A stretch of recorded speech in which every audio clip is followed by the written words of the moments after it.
വരുന്ന ദിവസം അച്ഛൻ ഇവിടെയുണ്ടോ ഇല്ലയോ എന്ന് ഉറപ്പുവരുത്തേണ്ടതിനാണ് നിങ്ങൾ ഈ നമ്പറിൽ കോൺടാക്റ്റ് ചെയ്യേണ്ടത്.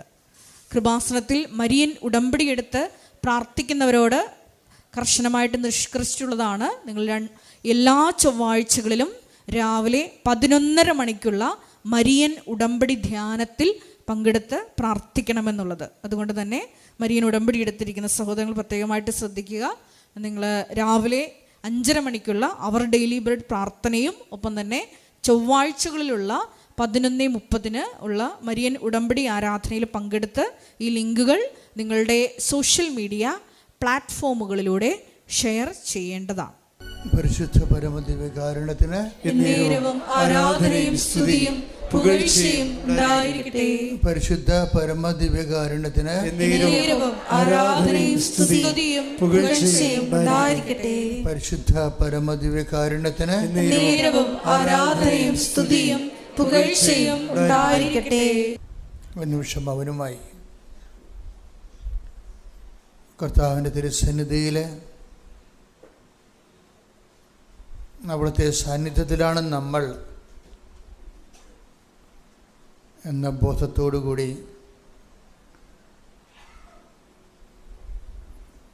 ആരാധനയിലേക്ക് കടന്നു വരാം.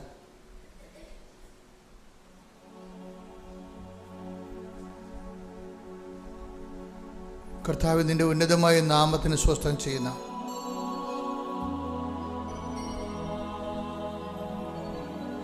കർത്താവേ, നിന്റെ വിശുദ്ധ പൗരോഹിത്യത്തെ മഹത്വപ്പെടുത്തണമേ.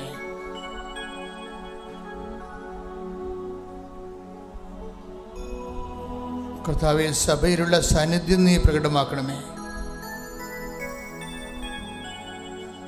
ഓരോ മക്കളും തീർത്ഥാടകരായും ഓൺലൈനിലും അനേക ഹൃദയഭാരങ്ങളോടുകൂടി അങ്ങയുടെ തിരുസന്നിധിയിലെ ശരണം ഗമിച്ചിരിക്കുന്ന അമ്മേ, പരിശുദ്ധമേ, ദൈവമാതാവേ, കൃപാസനത്തിൽ പ്രത്യക്ഷപ്പെട്ടുകൊണ്ട് ദുരന്തമുണ്ടാകാൻ പോകുന്ന പ്രാർത്ഥിക്കണമെന്ന് അരുളി ചെയ്ത അമ്മയുടെ പ്രത്യക്ഷീകരണത്തിൻ്റെ സ്ഥിരീകരണത്തിൻ്റെ അടയാളങ്ങൾ ഓരോ ദിവസവും ഓരോ നിമിഷവും ലോകത്തിലെ എല്ലാ വ്യക്തികളെയും കൃപാസനം മാതാവിനെ വിളിച്ചപേക്ഷിക്കുന്ന യേശുനാമത്തിൽ പ്രാർത്ഥിക്കുന്ന ഓരോ മക്കൾക്കും അനുഭവവേദ്യമാകുന്നത് പോലെ ഈ പ്രഭാതത്തിലും ഈ ദിവസത്തിലും ദൈവത്തിൻ്റെ സാന്നിധ്യം മനുഷ്യരുടെ കൂടെ എന്ന് സുവിശേഷം നൽകുന്ന വെളിപാടിൻ്റെ ശക്തിയാൽ ഞങ്ങളുടെ കഥനങ്ങളിലും കണ്ണുനീരിലും കർത്താവിൻ്റെ ആശ്വാസത്തിൻ്റെ കൈമുരൽ സ്പർശിക്കണമേ എന്ന് പ്രാർത്ഥിക്കുന്നു. യഭാത്ത തുറക്കപ്പെടട്ടെ എന്ന് കൽപ്പിച്ചുകൊണ്ട് ചുവടിൻ്റെ ചെവി തുറന്ന കർത്താവെ, ലാസറസ് പുറത്തു വരിക എന്നളി ചെയ്തുകൊണ്ട് മരിച്ചുപോയവൻ്റെ ശവമാടത്തെ തുറന്ന കർത്താവെ, അങ്ങയുടെ മക്കൾക്ക് അനുഗ്രഹത്തിൻ്റെ വാതിൽ തുറക്കണമെന്ന് പ്രാർത്ഥിച്ചുകൊണ്ട് ശ്രദ്ധിക്കട്ടെ. ഹല്ലേലൂയ, വിരുന്നിലെ അങ്ങയോട് മധ്യസ്ഥം യാചിക്കാൻ ദൈവം കൽപ്പിച്ചു നൽകിയ പരിശുദ്ധ അമ്മയുടെ മധ്യസ്ഥത്തിൽ ഞങ്ങളെല്ലാ രോഗികൾക്കും വേണ്ടി പ്രാർത്ഥിക്കുന്നു. ഈ ഉടമ്പടി ധ്യാനത്തിൽ പങ്കെടുത്ത് പ്രാർത്ഥിക്കുന്ന ഓരോ രോഗികളുടെ മേലും നിന്റെ വലിയ തിരുമുറുവാർന്ന വലതുകരം അനുഗ്രഹത്തിൻ്റെ വലിയ ശക്തി നിന്നിലേക്ക് ആവസിക്കുകയും യേശുക്രിസ്തു നാമത്തെ മഹത്വപ്പെടുത്തിക്കൊണ്ട് മറിയത്തിൻ്റെ മധ്യസ്ഥ ജ്വലിക്കാൻ ഇടയാക്കണമെന്ന് പ്രാർത്ഥിച്ചുകൊണ്ട് സ്തുതിക്കട്ടെ. ഹല്ലേലൂയ.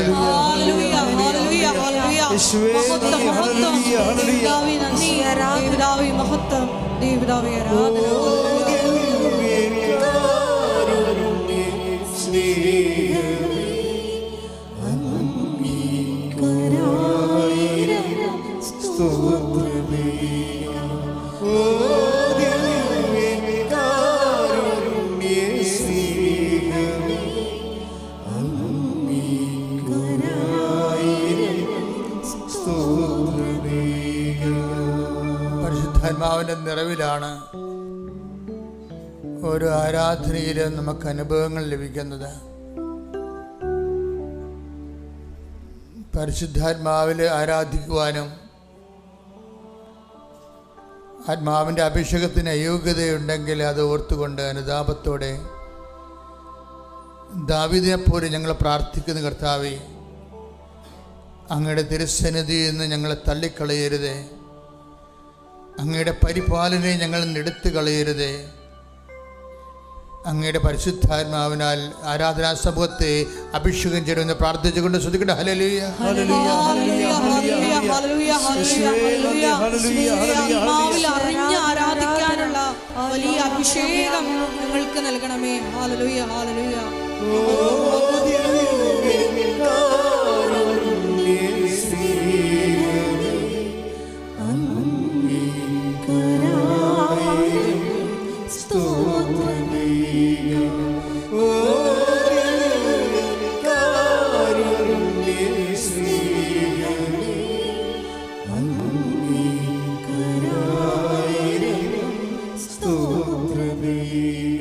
പരിശുദ്ധ പരമദിവ്യകാരുണ്യത്തിന് എന്നേരവും ആരാധനയും സ്തുതിയും പുകഴ്ചയും ഉണ്ടായിരിക്കട്ടെ.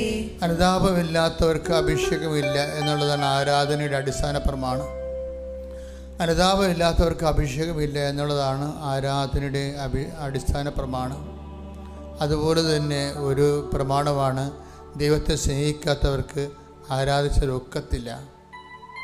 കർത്താവെ, ഈ പ്രഭാതത്തിലെ ഓരോ പ്രഭാതത്തിലും അങ്ങയുടെ ദൈവസ്നേഹം ഞങ്ങളിലെ പുതിയ അഭിഷേകം നൽകുന്നത് പോലെ ഇവിടെ കടന്നു വന്നിരിക്കുന്ന ഓരോ മക്കളിലും ഓൺലൈനിൽ പ്രാർത്ഥിക്കുന്നവരുടെ മേലും ദൈവസ്നേഹത്തിൻ്റെ അരുവിയെ ആരാധനയ്ക്കൊതുക്കിയ, ആരാധനയ്ക്ക് പോന്ന ദൈവസ്നേഹത്തിൻ്റെ അരുവിയാൽ ഞങ്ങളെ അഭിഷേകം ചെയ്തുകൊണ്ട് ആരാധിക്കുവാൻ യോഗ്യമാക്കണമെന്ന് പ്രാർത്ഥിച്ചുകൊണ്ട് ശ്രദ്ധിക്കട്ടെ. ഹല്ലേലൂയ, ഹല്ലേലൂയ, ഹല്ലേലൂയ, ഹല്ലേലൂയ. യേശുവേ, ആരാധനയ്ക്ക് അനുഗ്രഹീതമായ ഹൃദയം.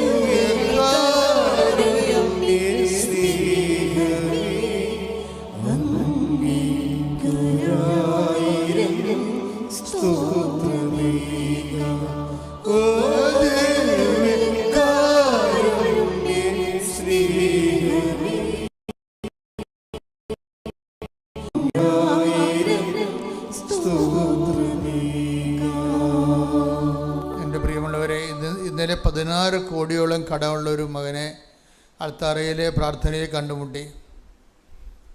ഇതുപോലെ വളരെ ഗ്രീവിയസ് ആയിട്ടുള്ള, അതുപോലെ തന്നെ ഇന്നലെ പ്രാർത്ഥിക്കാവുന്ന ഭർത്താവ് 7-8 പ്രാവശ്യം വെടിവെച്ച ഒരു ഭാര്യയെ അവളുടെ ഹൃദയത്തിലും നാക്കിലുമൊക്കെ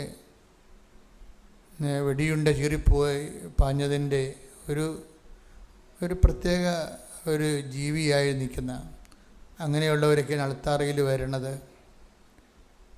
എന്നാൽ അലക്സച്ചനാണ് അവരെ അഭിസംബോധന ചെയ്തത്. ധ്യാനത്തിൻ്റെ സമയം കഴിഞ്ഞായിരുന്നു.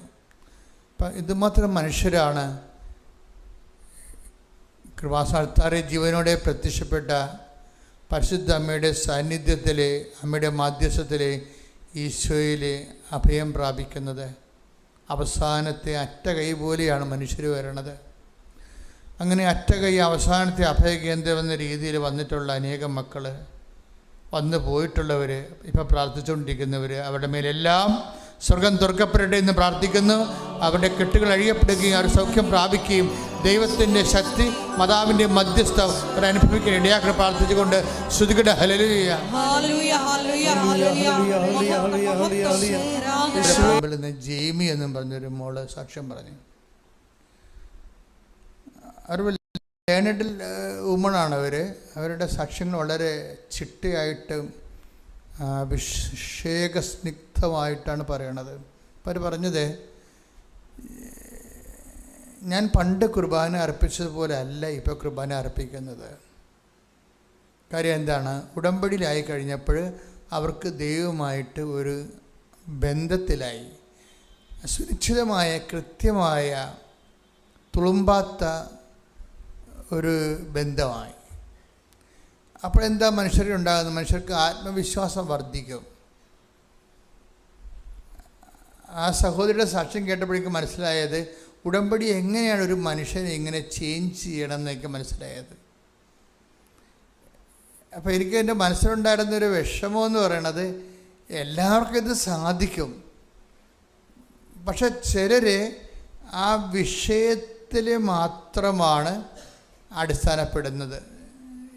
ഉടമ്പടിക്ക് രണ്ട് അനുഭവ തലങ്ങളുണ്ട്.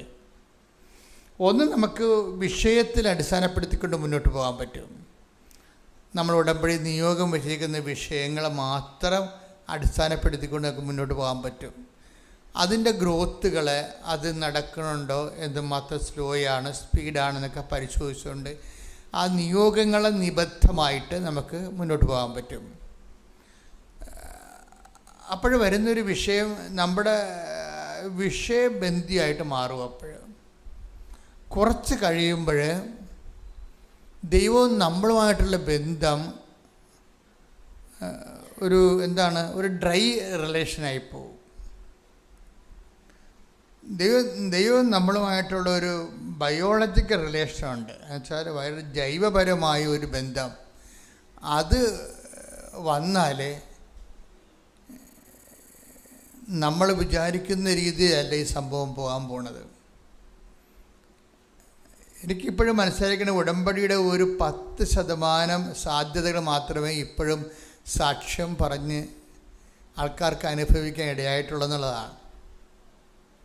ഉടമ്പടിയുടെ ഒരു 10% സാധ്യതകൾ മാത്രമേ മനുഷ്യൻ ഇപ്പോഴും സാച്ചുറേറ്റ് ചെയ്തിട്ടുള്ളത്, സാക്ഷാത്കരിച്ചിട്ടുള്ളത്.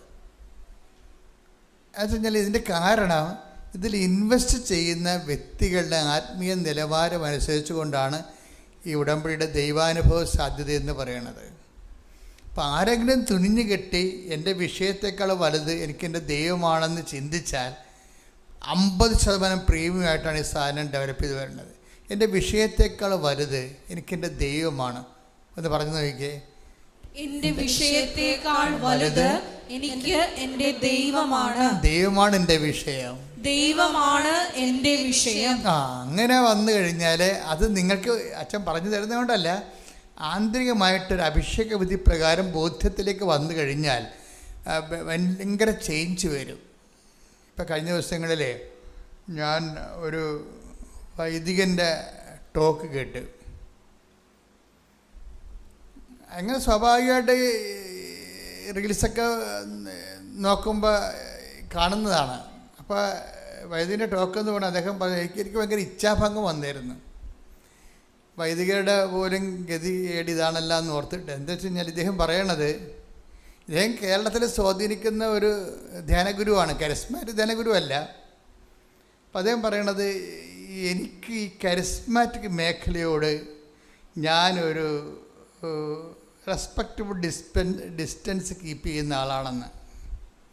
കരിസ്മാറ്റിക് മേഖലയോട് ഞാനൊരു ബഹുമാനപൂർവമായ ഒരു അകലം കീപ്പ് ചെയ്യുന്ന ആളാണ്. അത് അദ്ദേഹം നല്ല ഭംഗിയുള്ള ഭാഷ ഉപയോഗിക്കുന്ന ആളാണ്. എന്നിട്ട് അതിന് കാരണം പറയണത്, ഈ രോഗസൗഖ്യത്തിൻ്റെ മേഖലയാണ് അങ്ങേർക്ക് ഡൗട്ടുള്ളത്. അപ്പോൾ അദ്ദേഹം ചോദിക്കേണ്ട ഒരു ചോദ്യമുണ്ട്. ഈ രോഗസൗഖ്യത്തിൻ്റെ മേഖലയിൽ ഒരു ഓട്ടിസം രോഗിയെ കൊണ്ടുവന്ന് സുഖപ്പെട്ടിട്ടുള്ള ഏതെങ്കിലും ചരിത്രമുണ്ടോ? അതാണ് ഇവിടെ ചോദിക്കുന്നത്. എന്ന് വെച്ച് കഴിഞ്ഞാൽ ചോദിക്കേണ്ട ചോദ്യം മനസ്സിലായില്ലേ?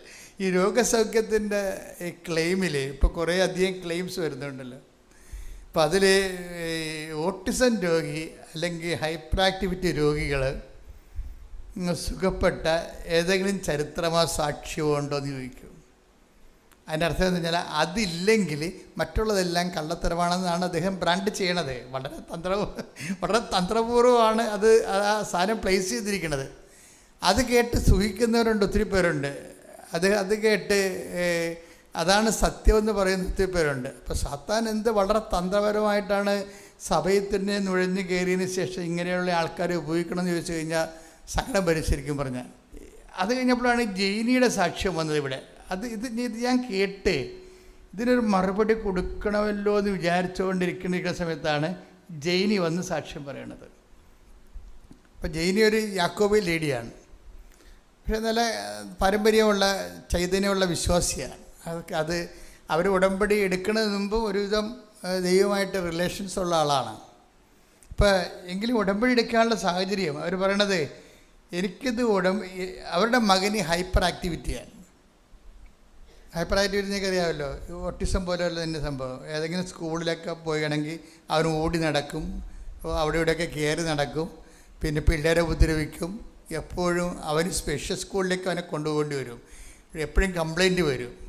നമുക്ക് തന്നെ ഇപ്പോൾ തന്നെ പിള്ളേരോട് അവരെ കണ്ടിട്ടില്ലേ, അവിടെ നിൽക്കത്തില്ല, അവർ ഓടി നടക്കും. അവർക്ക് എന്താണ് ചെയ്യണമെന്ന് അവർക്കൊരു പിടിയും കിട്ടത്തില്ല. അത് ഭയങ്കര സങ്കടകരമായ ഒരു ഓട്ടിസം രോഗി ഉണ്ടെങ്കിൽ ഒരു മാതാപിതാക്കന്മാർക്ക് പെട്ടെന്ന് വിശുദ്ധരാകാൻ പറ്റും. എനിക്കങ്ങനെയാണ് മനസ്സിലായത്. ഒരു ഓട്ടിസം രോഗി നമ്മുടെ വീട്ടിലുണ്ടെങ്കിൽ ആ മാതാപിതാക്കന്മാർക്ക് അല്പം ശ്രദ്ധിച്ചാൽ, ഇപ്പം ഇന്ന് 7-ാം തീയതി, ഇത് റെക്കോർഡ് ചെയ്യുന്ന ദിവസം 7-ാം തീയതി, ഇന്ന് കാർലോ അക്വിറ്റസിനെ പരിശുദ്ധ പിതാവ് ദിവ്യകാരുണ്യ മധ്യസ്ഥനായിട്ട് ഇന്ന് വിശുദ്ധനായിട്ട് പ്രഖ്യാപിക്കുന്ന ദിവസമാണ്. ഒന്ന് കൈയടിച്ച് അക്വിറ്റസിൻ്റെ 15 വയസ്സേ ഉള്ള ആളിനെ, 15 വയസ്സേ ഉള്ളു. മിലാനിലാണ് അദ്ദേഹം ജനിച്ചത്. അപ്പം ആ 15 വയസ്സുള്ള സമയത്ത് തന്നെ ആളിനെ നല്ല ആദ്യമേ തന്നെ ദിവ്യകാരുണ്യത്തോട് ഭയങ്കര ആഭിമുഖ്യമാണ്. ദിവ്യകാരുണ്യത്തോട്. അപ്പം നമ്മൾ ഈ ദിവ്യകാരുണ്യത്തോട് പലതരത്തിലുള്ള ബന്ധങ്ങൾ നമുക്ക് സാധ്യമാണ്. വളരെ ഒരു ഫ്രണ്ട്ലി റിലേഷൻസ് സാധ്യമാണ്. പിന്നെ ഒരു അദമ്യമായ അഭിഷേക ദൈവോന്മുഖ മിസ്റ്റേരിയം ട്രാൻഷൻ എന്ന് പറഞ്ഞ ദൈവത്തിനടുത്ത ഭയം തോന്നിപ്പിക്കുന്ന റിലേഷൻസ് നമുക്ക് സാധ്യമാണ്. അതുപോലെ തന്നെ വളരെ അഭിഷേകസിദ്ധമായിട്ടൊരു ആരാധനാപൂർവമായ സാക്ഷ്യവും ഒരു ലവ് ദൈവസ്നേഹത്തിൻ്റെ തന്നെ ഏറ്റവും സ്പർശ്യമായ ഒരു മൗന മനന ധ്യാനത്തിനും കണ്ടംപ്ലേഷനും ഒക്കെ ദിവ്യകാരുണ്യം വല്ലാത്ത സാധ്യതകളാണ് ആരാധന ലോകത്തുണ്ടാക്കിയത്. അപ്പോൾ അക്വിറ്റസിന് ഈ ആരാധനയോട് ഭയങ്കര കമ്പമാണ് ദിവ്യകാരുണ്യം. അക്വിറ്റസിൻ്റെ ഹോബി എന്ന് പറഞ്ഞതെന്ന് വെച്ച് കഴിഞ്ഞാൽ കമ്പ്യൂട്ടർ ഒരു വെബ്സൈറ്റ് ഉണ്ടാക്കി വെച്ചിട്ടുണ്ട്. തന്നെത്താൻ ഉണ്ടാക്കിയതാണ്.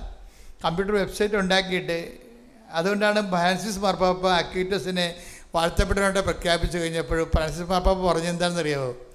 നമ്മുടെ ഇൻ്റർനെറ്റിൻ്റെ വിശുദ്ധനാണെന്നാണ്. കൈയടിക്കടെ. ഒരു കാലം ചേഞ്ച് ചെയ്തപ്പോൾ നമുക്ക് നല്ല വിശുദ്ധന്മാരെ കൂടി കിട്ടുകയാണ്. ആ കാലത്തിന് പറ്റിയ വിശുദ്ധന്മാരെ കിട്ടുകയാണ്. അപ്പോൾ എന്താണ് വിഷയം വെച്ചാൽ അക്വിറ്റസ് എപ്പോഴും ദിവ്യകാരുണ്യത്തെക്കുറിച്ച് തന്നെ ചിന്തിക്കും, എപ്പോഴും ആലോചിക്കും. എന്നിട്ട് ദിവ്യകാരുണ്യത്തിൽ നടന്നിട്ടുള്ള അത്ഭുതങ്ങളെല്ലാം കളക്ട് ചെയ്യും. ലോകത്തെവിടെയെല്ലാം 100, 104, 128 അത്ഭുതങ്ങൾ നടന്നിട്ടുണ്ട് ദിവ്യകാരുണ്യം ബ്ലഡായിട്ട് മാറണതും ദിവ്യകാരുണ്യം മാംസമായിട്ട് മാറണതും. അങ്ങനെ ഓരോരോ കാലത്ത് ഞാൻ തന്നെ എനിക്ക് ഇവിടെ 2-3 ദിവ്യകാരുണ്യ അനുഭവങ്ങളുണ്ടായി. അതായത് ഞാനൊരു വാടക്കേ പള്ളിയിലിരിക്കുന്ന കാലത്ത്, അത് 2003 കാലഘട്ടമാണ്. അപ്പോൾ നമ്മൾ കൃപാസന ധ്യാനത്തിൽ എപ്പോഴും ദിവ്യകാരുണ്യം ഉണ്ടാകുമല്ലോ, എനിക്കറിയാമല്ലോ. ദിവ്യകാരുണ്യം ഇല്ലാത്തൊരു ആരാധനയും ഉണ്ടാകത്തില്ല. അപ്പോൾ എന്താണെന്ന് വെച്ചാൽ ഈ അവിടെ ഒരു ചേടത്തി, ഞാനൊരു സ്ഥലത്ത് ഒരു കുരിശ് പേരെ വെഞ്ചരിക്കാൻ പോയി. ലതീഞ്ഞ നടത്താൻ പോയി. ലിറ്റനിയില്ലേ, നമ്മൾ കൊന്തയിൽ പ്രാർത്ഥിക്കുന്ന ലിറ്റനി, ലിറ്ററജിക്കൽ രൂപമാണത്. അത് പാടി പ്രാർത്ഥിച്ച് ധൂപിച്ച് പ്രത്യേക പ്രാർത്ഥനയിൽ നമ്മുടെ ജവമാരുടെ ഭാഗമായിട്ട് ആൾക്കാർ ആഘോഷമായിട്ട് നടത്തുന്ന ശുശ്രൂഷയാണ്. അപ്പോൾ ഞാൻ ലിറ്റനി നടത്താൻ വേണ്ടി ചെന്നപ്പോൾ അപ്പോൾ രണ്ട് സഹോദരികൾ വന്ന് എന്നെ കണ്ടച്ഛൻ പറഞ്ഞ് ലിറ്റനി കഴിഞ്ഞു. ഇപ്പം ഞാൻ ഇങ്ങനെ പള്ളിയിലോട്ട് പോരാൻ വേണ്ടി നിൽക്കുമ്പോൾ 2 സഹോദരി വന്നിച്ചും പറഞ്ഞു, അച്ഛൻ്റെ അമ്മ കിടപ്പായിപ്പോയി, അച്ഛൻ അറിഞ്ഞാന്ന് ചോദിച്ചു. അച്ഛൻ്റെ അമ്മ കിടപ്പായിപ്പോയി, അച്ഛൻ അറിഞ്ഞാന്ന് ചോദിച്ചു. അപ്പോൾ എനിക്കാണെങ്കിൽ ആരെയാണ് ഉദ്ദേശിക്കണമെന്ന് പിടിയില്ല. ഞാനെല്ലാം അമ്മച്ചിന്നാണ് എല്ലാവരെയും വിളിക്കണത്, പ്രായമുള്ളവരെല്ലാവരെയും. അപ്പോൾ ആരെയും ഉദ്ദേശിക്കണമെന്ന്. അപ്പോൾ ഞാനത് അവരെ ഞാൻ അറിയത്തില്ലെന്ന് പറയണത് അവർക്കൊരു ക്ഷീണമല്ലേ. അതുകൊണ്ട് ഞാൻ മിണ്ടാതെ അവരുടെ കൂടെ പോയി. അവിടെ വീട്ടിലോട്ട് പോയപ്പോഴുണ്ടല്ലോ ഒരു വലിയ, അതായത് ഞാൻ എപ്പോഴും കുർബാന കഴിഞ്ഞിട്ട് ഇരുന്ന് പ്രാർത്ഥിക്കുന്ന ഒരു സ്ഥലമുണ്ട്. എല്ലാ കുർബാനയും കഴിഞ്ഞിട്ട് കുർബാന കഴിയുമ്പോൾ നന്ദി പ്രകാശിപ്പിക്കാൻ വേണ്ടി ഇരിക്കണ ഒരു ചെയർ അവിടെ ഉണ്ട്, ഒരു തൂണുണ്ട് ആൾത്താരുടെ വാതിക്കൽ. ആൾത്താരുടെ വാതിക്കലുള്ള തൂണിൻ്റെ അടുത്ത് ഒരു കസേര ഇട്ടിട്ടുണ്ട്. അപ്പോൾ എനിക്കിരിക്കാൻ വേണ്ടി അവിടെ. അപ്പോൾ ഞാൻ കുർബാന കഴിയുമ്പോൾ അവിടെ പോയി ഇരിക്കും. അപ്പോൾ ഈ അമ്മച്ചി അവിടെ ഉണ്ടാവും. അപ്പോൾ അമ്മച്ചി അവിടെ ഉണ്ട്. അമ്മച്ചിയുടെ കസേരയുടെ അരിയിലാണ് മുട്ടുകുത്തുന്നത്. അപ്പോൾ ഞാൻ അവിടെ പോയി ഇരിക്കുമ്പോൾ എൻ്റെ പ്രാർത്ഥന കഴിയുമ്പോൾ ഞാൻ അമ്മച്ചിയോട് വല്ല കുശലമൊക്കെ ചോദിക്കും, വീട്ടിലെ വിശേഷമൊക്കെ ചോദിക്കും. അപ്പോൾ അമ്മച്ചി എന്നെ മകനായിട്ടാണ് കണ്ടിരിക്കുക, വീട്ടിൽ കൊണ്ട് അവതരിപ്പിച്ചിരിക്കുന്നത് അങ്ങനെയാണ്. പക്ഷെ ആൾ പെട്ടെന്ന് പ്രഷർ അടിച്ച് വീണുപോയി. ആളെ 70 വയസ്സുണ്ട്. ആ നടന്ന് കുർബാനയ്ക്ക് വേണ്ടി എല്ലാ ദിവസവും വരും. കുർബാനയ്ക്ക് വേണ്ടി എല്ലാ ദിവസവും ഞാൻ 5:30 പള്ളി ചെല്ലുമ്പോൾ ഇവരുണ്ടാവും അവിടെ. അത് ഏത് മഴയായാലും ശരി, ഏത് മഴയായാലും എന്ത് മഞ്ഞായാലും ശരി, 5:30 ഞാൻ പള്ളി ചെല്ലുമ്പോൾ ഇവരുണ്ടാവും അവിടെ. അവർ ഒറ്റക്കാണെങ്കിലും വീട്ടിൽ നിന്ന് കുറച്ച് അവിടെ വീട്ടിൽ നിന്ന് പള്ളിയിലോട്ട് നടന്ന് പോരണേ കുറേ പോരണമേ, പട്ടിക്കൊക്കെ പിടിക്കും മിക്കവാറും ഉച്ചയ്ക്ക് എന്ത് വെളുപ്പിനൊക്കെ ആണെങ്കിൽ. എങ്കിലും അവർ ആ സമയത്തുണ്ടാവും. അപ്പോഴും എനിക്കത് ഭയങ്കര വിഷമമായി. കാര്യം എന്താ കഴിഞ്ഞാൽ ഞാൻ അറിഞ്ഞില്ല ഇവരെ ഈ ദിവസം കാണാത്തതൊന്നും ഞാൻ പല തിരക്കിപ്പെട്ടത് കാരണം അവർ വന്നോ പോയോ ഒന്നും ഞാൻ അറിയണില്ലല്ലോ. ആളെ കണ്ടപ്പോൾ എനിക്ക് വിഷമം തോന്നി. അപ്പം ഞാൻ എന്ത് വെച്ച് കഴിഞ്ഞാൽ ഞാൻ ഉടനെ പറഞ്ഞ് കുർബാന കൊടുക്കാൻ പറ്റുമോ അച്ഛന്ന് അവർ പിള്ളേരോട് ചോദിച്ചു. മരുമക്കളാണ്. അപ്പോൾ കുർബാന കൊടുക്കാൻ പറ്റാന്ന് വെച്ചാൽ അവർക്ക് ആളിന് വലിയ ബോധമില്ല. വലിയ ബോധമില്ല, ബോധമേ ഇല്ല. അതാണ് കാര്യം. പ്രഷർ അടിച്ചിട്ട് ഈ ഭക്ഷണമൊക്കെ ട്യൂബിലൂടെയാണ് കൊടുക്കണതേ. അപ്പോൾ ആളിന് ബോധമേ ഇല്ല. പക്ഷേ എനിക്ക് ഭയങ്കര സങ്കടം. എന്താ കാര്യം വെച്ചാൽ ഇവർ ഇങ്ങനെ മരിച്ചു പോവുകയാണെങ്കിൽ ഇത്രയും കുർബാനയെന്ന് പറഞ്ഞ് കെട്ടിപ്പിടിച്ച് ജീവിച്ചിട്ട് അവസാനം കുർബാന സ്വീകരിക്കാതെ മരിക്കേണ്ട അവസ്ഥ വന്നാലും അതും ഒരു ലോജിക്കല്ല. അപ്പോൾ ഞാൻ പറഞ്ഞു, എനിവേ എന്തായാലും ശരി, ഇവർക്കല്ലേ ബോധമില്ലാതുള്ളൂ, ഈശോയ്ക്ക് ബോധമുണ്ടല്ല. ഞാൻ അങ്ങനെ ചിന്തിച്ചത്, പ്രാക്ടിക്കലാണ് ചിന്തിച്ചത്. അപ്പം ഞാൻ ചെന്ന് മഠത്തിൽ പോയി കുർബാന എടുത്തുകൊണ്ട് വന്നു. അപ്പോൾ കുർബാന ഒന്നും നമുക്ക് കൊടുക്കാൻ പറ്റത്തില്ല, കുർബാന ഇറങ്ങത്തില്ല. അപ്പം അതുകൊണ്ട് ഞാനീ നഖത്തോളം ഉള്ള വീതിയിൽ തരിയിലാണ് കുർബാന എടുത്തത്. ഇത്തിരി ചെറിയ, അത് വളരെ ഒരു ചെറിയ ചെറിയ ഒരു കഷ്ണം, കണ്ണിന് പിടിക്കാവുന്ന രീതിയിലുള്ള ഒരു കഷ്ണം എടുത്ത് കൊണ്ടുവന്നു. കാര്യം ഈ ട്യൂബിലൂടെ, വായിലൂടെ ബോധമില്ലാത്ത ആളിൻ്റെ വായിൽ ഇതുകൊണ്ട് വെച്ചാൽ അവർ ഇറക്കണം. ഇവിടെ എല്ലാം ഇങ്ങനെ മരവിച്ചിരിക്കുക, ഇറക്കത്തില്ല. അപ്പോൾ എന്ത് ചെയ്യുമെന്ന് വെച്ച് കഴിഞ്ഞാൽ ഞാൻ ആ കുർബാന എല്ലാ പ്രാർത്ഥനകളും മുട്ടതെന്ന് വൃത്തിയായിട്ട് ചെല്ലിയതിന് ശേഷം 1 ടീസ്പൂൺ എടുത്തിട്ട് അതിൽ ചൂടുവെള്ളം ആറ്റിയെടുത്ത് അല്പം, എന്നിട്ട് ഈ തരിയുള്ള കുർബാന പ്രാർത്ഥിച്ച് അതിൽ അരച്ച് അതിൽ കലക്കി ആ വെള്ളത്തിൽ. എന്നിട്ട് ഈ വെള്ളമാണ് ഞാനിവർക്ക് ഒഴിച്ചു കൊടുക്കുന്നത്. എന്തിനാണ്? നിത്യശാന്തി പ്രാർത്ഥനയുടെ ഭാഗമായിട്ട് ഒഴിച്ചു കൊടുക്കുന്നതാണ് ഇവർക്ക്. കാര്യം ഇവർ കുർബാനയ്ക്ക് വേണ്ടി അത്രയും ഈശോയുമായിട്ട് ബന്ധമുണ്ടായിരുന്ന ആളാണ്. കുർബാന സ്വീകരിക്കാതെ ഇവർ പിരിഞ്ഞു പോകുമ്പോൾ നമുക്കുണ്ടാകുന്നൊരു സങ്കടമുണ്ട്. അതുകൊണ്ട് അങ്ങനെ വരാതിരിക്കാൻ ഈ കുർബാന ഇവർക്ക് കൊടുക്കുന്നത്. ഞാൻ കുർബാന കൊടുത്തിട്ട് പോന്ന് ഈ ആത്മാവിനെ ഈശോയ്ക്ക് ഏൽപ്പിച്ച് പോന്ന് ഒരു 4 ദിവസം കഴിഞ്ഞപ്പോഴുണ്ട് ഈ ചേടത്തി വന്ന് അൽത്താരേ നിൽക്കണം. ഹല്ലേലൂയ, ഹല്ലേലൂയ, ഹല്ലേലൂയ. അതാണ് കുർബാന എന്ന് പറയുമ്പോൾ. അതാണ് കുർബാന. നമുക്കൊന്നും വിധി കൽപ്പിക്കാൻ പറ്റത്തില്ല.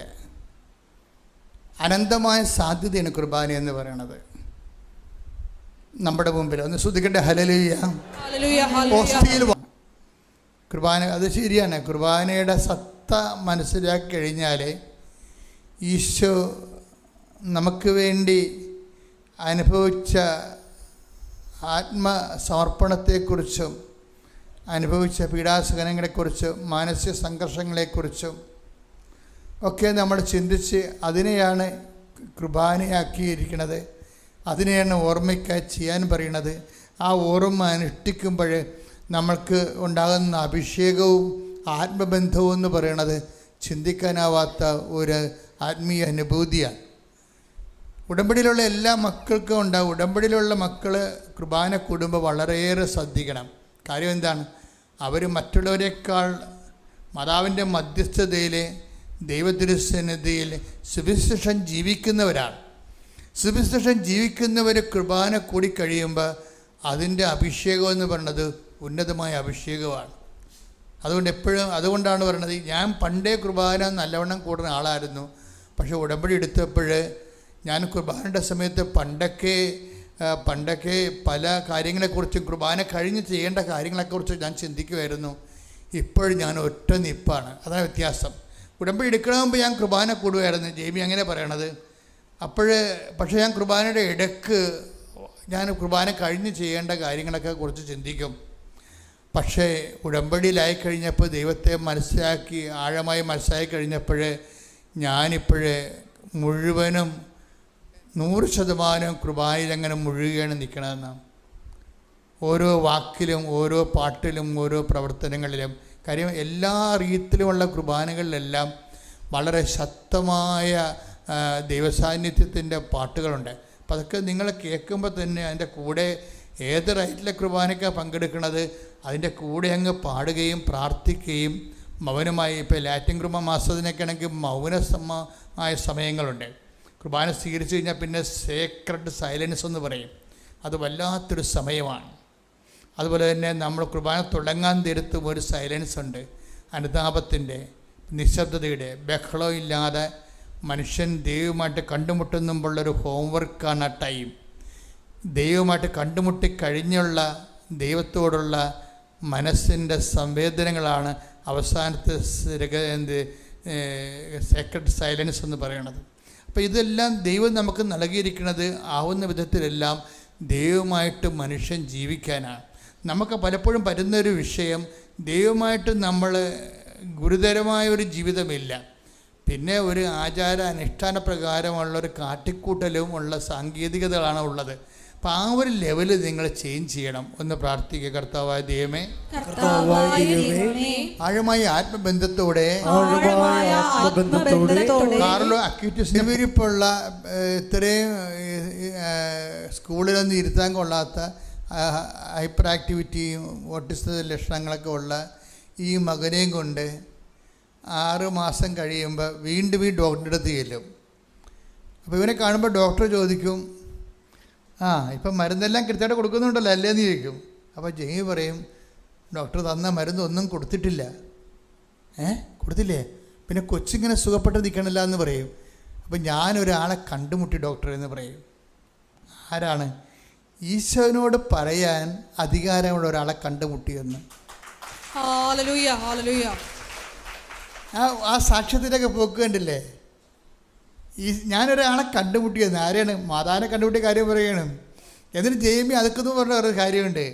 അമ്മയെ എനിക്ക് പുതിയ ആളല്ല, ഞാൻ കോൺവെന്റ് സ്കൂളിലാണ് പഠിച്ചത്, എനിക്ക് അമ്മേനെ അറിയാം. അപ്പോൾ എൻ്റെ മനസ്സ് പറഞ്ഞ്, നമ്മൾക്ക് അമ്മേനെ എല്ലാവർക്കും അറിയാം, പക്ഷേ നമ്മൾ അറിയാത്ത അമ്മയാണ് കൃപാസനത്തിലത്. അത് വേറെ ഒരു ലെവലാണത്. കാര്യം എന്ന് വെച്ച് കഴിഞ്ഞാൽ ദുരന്തം ഉണ്ടാകാൻ പ്രാർത്ഥിക്കണമെന്നാണ് 2004 ഡിസംബർ 7 അമ്മ ഇവിടെ പ്രത്യക്ഷപ്പെടുക പറയണത്. അത് സിൽവർ ഗ്രേയിൽ സമയഘടികാരം നെഞ്ചിൽ ചാർത്തിയിട്ട്, അപ്പോൾ ദുരന്തം ഒരു വ്യക്തി ഒരു ദുരന്തം അനുഭവിച്ചാൽ അതിന് ലോകത്ത് പ്രാർത്ഥിക്കാനുള്ള ഏക ഇടമാണ് കൃപാസനം. അതാണ് കൃപാസനം മാതാവ്. അപ്പം നിനക്ക് ദുരന്തമായിട്ട് തോന്നണം അത്. പക്ഷെ നീ ഈ ജെയ്മിയെപ്പോലെ തന്നെ ഇതുപോലെയുള്ള അനേകം മക്കളുണ്ട്. വെച്ച് കഴിഞ്ഞാൽ അതുപോലെ തന്നെ ഉടമ്പടി എന്തുമാത്രം ദൈവസ്നേഹത്തോടെയാണ് പറയണത്. ഞാൻ എൻ്റെ മകനെ സുഖപ്പെടുത്തണമെന്ന് അമ്മയോട് പറഞ്ഞിട്ടില്ല. അതാണ് പറയണത്. ഞാൻ എൻ്റെ മകനെ സുഖപ്പെടുത്തണമെന്ന് അമ്മയോട് പറഞ്ഞിട്ടില്ല. ഞാൻ അമ്മയോട് പറഞ്ഞത്, അവൻ വളർന്നു വരികയാണ്, അവൻ്റെ കാലത്ത് അവന് ജീവിക്കാൻ പറ്റുന്ന ഒരു സാഹചര്യം ഉണ്ടാകണം. വളരെ മിനിമമാണ് ആഗ്രഹിക്കുന്നത്. എന്നുവെച്ചാൽ നാട്ടുകാർ അവനെ കൈവെക്കരുത്, അവന് ജീവിച്ചു പോകണം. മിനിമമാണ് ഞാൻ ചോദിച്ചത്. അമ്മ തന്നത് മാക്സിമം ആണെന്ന്. ശ്രുതികട ഹല്ലേലൂയ.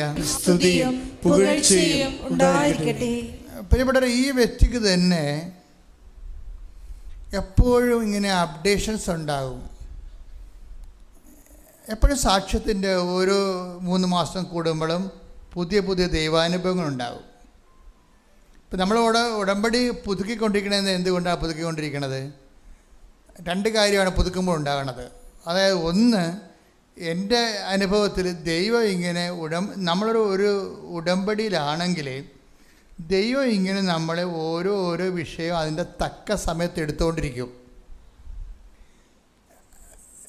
നമ്മൾ ഉടമ്പടി പുതുക്കിയില്ലെങ്കിൽ നമ്മൾ വിചാരിക്കും കാര്യം നടക്കുമ്പോൾ, ഉടമ്പടി പുതുക്കില്ലെങ്കിലും കാര്യം നടന്നല്ല എന്ന് വിചാരിക്കും. അതങ്ങനെയല്ല നടക്കണത്. അത് നിങ്ങൾ ഉടമ്പടിയിലായിരിക്കുമ്പോൾ തന്നെ ദൈവം അത് ടേക്കപ്പ് ചെയ്തിട്ട് അതാതിൻ്റെ കാലത്ത്, ഇപ്പം അങ്ങനെ ഒരു വാക്കുണ്ട്, ദൈവം എല്ലാം take the word of God അതാതിൻ്റെ കാലത്ത് നല്ലതായിരിക്കത്ത വിധം സൃഷ്ടിക്കുന്നു. അതാണ് ദൈവത്തിൻ്റെ ഒരു സമയക്രമീകരണം എന്ന് പറയുന്നത്. ഇപ്പം നമ്മൾ ഉടമ്പടി വെക്കുന്ന 6 കാര്യങ്ങളും 6 കാലമായിരിക്കും. 6 കാര്യത്ത് അതാതിൻ്റെ കാലത്താണ് ഈ സംഭവം നടക്കുന്നത്. Take the word of God. ശ്രുതികട ഹല്ലേലൂയ ഹല്ലേലൂയ ഹല്ലേലൂയ ഹല്ലേലൂയ ഹല്ലേലൂയ. യേശുവേ നന്ദി. ഹല്ലേലൂയ ഹല്ലേലൂയ. സ്തുതി യേശുവേ ആരാധന. യേശുവേ സ്തുതി. ഹല്ലേലൂയ ഹല്ലേലൂയ ഹല്ലേലൂയ ഹല്ലേലൂയ ഹല്ലേലൂയ ഹല്ലേലൂയ ഹല്ലേലൂയ. പ്രഭാഷകൻ 39:34. ഒന്ന് മറ്റൊന്നിനേക്കാൾ മോശമാണെന്ന് പറയാനാവില്ല. ഒന്ന് മറ്റൊന്നിനേക്കാൾ മോശമാണെന്ന് പറയാനാവില്ല. ഓരോന്നും യഥാകാലം നന്മയായി തെളിയും. ഉടമ്പടി നിയോഗങ്ങളുടെ രീതികളിൽ അതിൻ്റെ ഒരു കാലമുണ്ട്. അതിൻ്റെ ഒരു കാലം, അത് നടക്കേണ്ട കാലമുണ്ട്. ഇപ്പോൾ നമ്മൾ ഇപ്പോൾ 2ാം ക്ലാസ്സിൽ പഠിക്കുന്ന വ്യക്തിക്ക് 3ാം ക്ലാസ്സിൽ 1ാം ക്ലാസ്സിൽ ചേർക്കുമ്പോൾ തന്നെ 3ാം ക്ലാസ്സിൽ കൊണ്ടുവന്നിട്ട് ഇരുത്തത്തില്ല. അപ്പോൾ അതുപോലെ തന്നെയാണ് അതാതിൻ്റെ കാലമുണ്ട്. അപ്പം അതുകൊണ്ട് നമ്മൾ ഉടമ്പടി പുതുക്കത്തിലാണെങ്കിലുള്ള ഗുണമെന്ന് പറയുന്നത് ദൈവം ഈ വിഷയങ്ങൾ ഓരോ അതിൻ്റെ സമയമാകുമ്പോൾ ചെയ്ത് മാറ്റും. അപ്പം നമ്മൾ ഓർക്കണമെന്ന് വെച്ചാൽ പിശാച് പ്രവർത്തിച്ച് പറയും, അയ്യോ ഞാനിപ്പോൾ ഉടമ്പടിയിലല്ലല്ലോ, എന്നിട്ട് എൻ്റെ കാര്യം നടന്നല്ലോ. അതിൻ്റെ കാര്യം നമ്മൾ അവിശ്വസ്തരായിരുന്നാലും ദൈവം take the word of God. ശ്രുതികട ഹല്ലേലൂയ ഹല്ലേലൂയ ഹല്ലേലൂയ ഹല്ലേലൂയ ഹല്ലേലൂയ. യേശുവേ എന്താണ് വിഷയം? നാം അവിശ്വസ്തരായിരുന്നാലും അവൻ വിശ്വസ്തനായിരിക്കും. ഇതൊരു പ്രശ്നമാണ്. ദൈവം അതാതിൻ്റെ കാലത്ത് നിങ്ങളുടെ നിയോഗങ്ങളെ ഏറ്റെടുത്തുകൊണ്ടിരിക്കും. പക്ഷെ നമ്മളെ സംബന്ധിച്ചിടത്തോളം അയ്യോ ഇനി പത്രം കൊടുക്കണമല്ല, ഇനി എന്താ ചിലർക്ക് വിശുദ്ധി ജീവിക്കണ പോലും ഭയങ്കരമായിട്ടുള്ള ചലഞ്ചാണ്. അപ്പം അതുകൊണ്ട് അവർ ഉടമ്പടി അവസാനിക്കുമ്പോൾ ഈ ലോകത്താന്മാരാണെങ്കിലേ ലോകമാണ് ദൈവം എന്ന് പറഞ്ഞ് നടക്കുന്ന ആൾക്കാരില്ലേ, ഉദരമാണ് ദൈവം. Take the word of God. ശ്രുതികട ഹല്ലേലൂയ ഹല്ലേലൂയ ഹല്ലേലൂയ ഹല്ലേലൂയ ഹല്ലേലൂയ. യേശുവേ നന്ദി. ഹല്ലേലൂയ ഹല്ലേലൂയ ഹല്ലേലൂയ. യേശുവേ ആരാധന ആരാധന ആരാധന.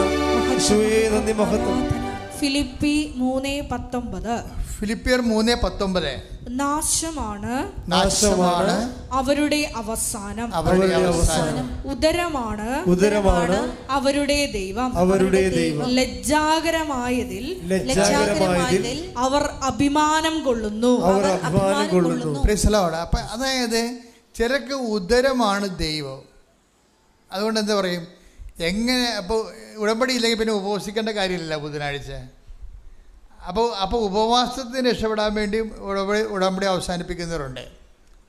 അവർക്കൊരു ആശ്വാസമാണ് ഉടമ്പടി തീരുമ്പോൾ. അതിൻ്റെ കാര്യം അവർ ലോകത്താന്മാരായതുകൊണ്ടാണ്. ലോകത്താന്മാരാന്ന് പറയുമ്പോൾ നമ്മൾ ഇതിൻ്റെ ലോകത്താൻ റേഞ്ച് എന്ന് പറഞ്ഞാൽ ആദ്യത്തെ ഒരു കാലമാണ്. അത് കഴിഞ്ഞാൽ പിന്നെ ആത്മീയത ഉള്ളവർക്ക് മാത്രമേ ഉടമ്പടി മുന്നോട്ട് പോകാൻ പറ്റത്തുള്ളൂ. അതാണ് വിഷയം. അത് വളരെ നമ്മൾ ശ്രദ്ധിക്കണം. നമ്മൾ കാര്യം ജനം ഇങ്ങനെ ദൈവം ഇങ്ങനെ ആളെ ബ്രാൻഡ് ചെയ്തിട്ടുണ്ട്. ഭൗതിക മനുഷ്യനും ജഡിക മനുഷ്യനും ലൗകിക മനുഷ്യനും ആത്മീയ മനുഷ്യനും ഒന്ന്. അപ്പോൾ ഈ ജഡിക മനുഷ്യന് ഉടമ്പടി ഒന്ന് പുതുക്കി തീർന്നാൽ അവിടെ ചെന്ന് സ്റ്റോപ്പ് ചെയ്ത് കളയും. അതിൻ്റെ കാര്യം വെച്ച് കഴിഞ്ഞാൽ പിന്നെ ഇതിൻ്റെ ബാധ്യതകളൊക്കെ ഏറ്റെടുക്കേണ്ട കാര്യമില്ലല്ലോ. ദൈവസ്നേഹം ഇല്ലാതെ വിഷയസ്നേഹം ഉള്ളത് കൊണ്ടാണ് ഉടമ്പടി അപ്പം തന്നെ സ്റ്റോപ്പ് ചെയ്യണത്. ശ്രുതികട ഹല്ലേലൂയ ഹല്ലേലൂയ ഹല്ലേലൂയ ഹല്ലേലൂയ ഹല്ലേലൂയ. യേശുവേ നന്ദി. യേശുവേ ആരാധന ആരാധന. യേശുവേ നന്ദി മഹത്വം മഹത്വം മഹത്വം മഹത്വം. ഹല്ലേലൂയ ഹല്ലേലൂയ ഹല്ലേലൂയ ഹല്ലേലൂയ ഹല്ലേലൂയ. 1 കൊരിന്തോസ് 2:14-15. 1 കൊരിന്തോസ് 2:14-15. ലൗകിക മനുഷ്യന് ദൈവാത്മാവിന്റെ ദാനങ്ങൾ ഭോഷത്വമാകയാൽ അവനത് സ്വീകരിക്കുന്നില്ല. ഈ ദാനങ്ങൾ ആത്മീയമായി വിവേചിക്കപ്പെടേണ്ടവയാകയാൽ അവ ഗ്രഹിക്കാനും അവന് സാധിക്കുന്നില്ല. ഈ ഉദരമാണ് ദൈവം എന്ന് പറഞ്ഞ ആവശ്യമില്ല. ഭൗതിക ഉദരമാണ് ദൈവം എന്ന് പറയുമ്പോൾ തീറ്റിപ്പണ്ടാരാന്നല്ല എൻ്റെ അർത്ഥം. ലൗകികമായ കാര്യങ്ങൾക്ക് മാത്രം ദൈവത്തെ അവലംബം വെക്കുന്ന ആൾക്കാരാണ്. വീട്, ജോലി, വിവാഹം, PR, പെൻഷൻ, വേറെ ഒന്നുമില്ല. ഭൗതിക നേട്ടങ്ങൾക്ക് വേണ്ടി മാത്രം ദൈവത്തെ ഉടമ്പടി എടുത്തിരിക്കുന്ന ആൾക്കാരുണ്ട്. അവർക്ക് ആത്മീയത ഒരു പ്രശ്നമല്ല. നിങ്ങളുടെ ഉടമ്പടി പല സമയത്ത് സ്ലോ ആകാൻ കാരണം, പിത്ത പിടിക്കാൻ കാരണം എന്താ കാര്യം? ഉടമ്പടിക്ക് ഇങ്ങനെ കൊളസ്ട്രോൾ അടിക്കാൻ കാര്യം എന്താ? ഉടമ്പടി കൊളസ്ട്രോൾ അടിക്കാൻ കാര്യം ഇത് മൊത്തം ദൈവത്തെ സമീപിക്കുന്ന രീതിയുടെ കുഴപ്പമാണ്. ദൈവത്തിന് വേണ്ടി സ്വീകരിക്കുന്നതിന് പകരം ദൈവത്തിൻ്റെ ആനുകൂല്യങ്ങൾ അടിച്ചു മാറ്റാൻ വേണ്ടിയുള്ള തന്ത്രവിദ്യയായിട്ട് ഉടമ്പടിയെ നിങ്ങൾ ന്യൂനീകരിക്കുന്നുണ്ട്. അതുകൊണ്ടാണ് ആധ്യാത്മികമായ വളർച്ചയില്ലാത്തത്. ഉടമ്പടിയിലൂടെ ഈ ലൗകിക മനുഷ്യനാണ് അങ്ങനെ വളർച്ച മുറ്റി പോണത്. റോമ 8:9 എടുത്ത് ശ്രുതിയുടെ ഹല്ലേലൂയ.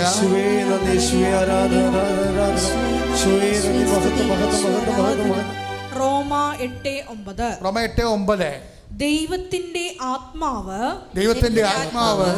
യഥാർത്ഥമായി നിങ്ങളിൽ വസിക്കുന്നെങ്കിൽ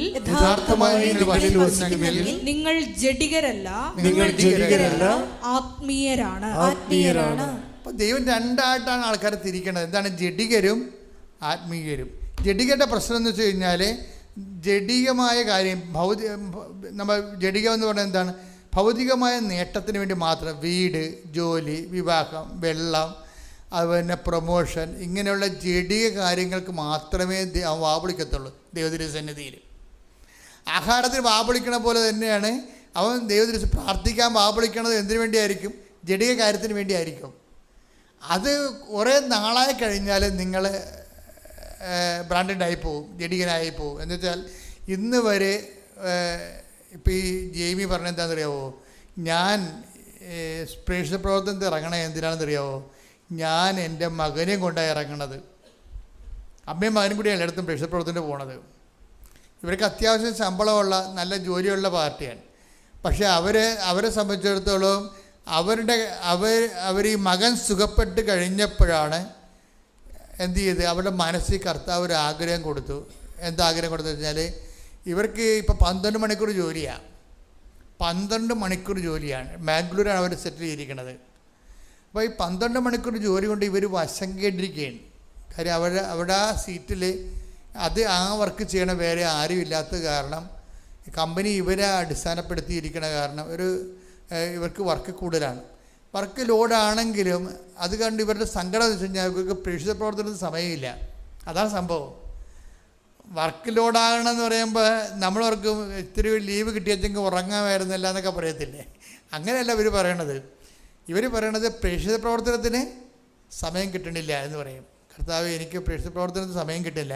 കാര്യം ഇവർ ഇവിടെ വരുമ്പോൾ ഈ ഓട്ടിസം ബാധിച്ച മകനുമായിട്ട് ഇവിടെ വരുമ്പോൾ ഇവർക്ക് ഈ ഉടമ്പടിയെക്കുറിച്ച് അറിയത്തില്ല. പക്ഷേ ഉടമ്പടിയെക്കുറിച്ച് കേട്ടപ്പോൾ അവർ പറഞ്ഞ അവരുടെ ഫസ്റ്റ് റെസ്പോൺസ് ഇത് ഭയങ്കര ലോജിക്കായിരിക്കണമല്ലോ എന്നാണ് പറഞ്ഞത്. എന്താ കാര്യം?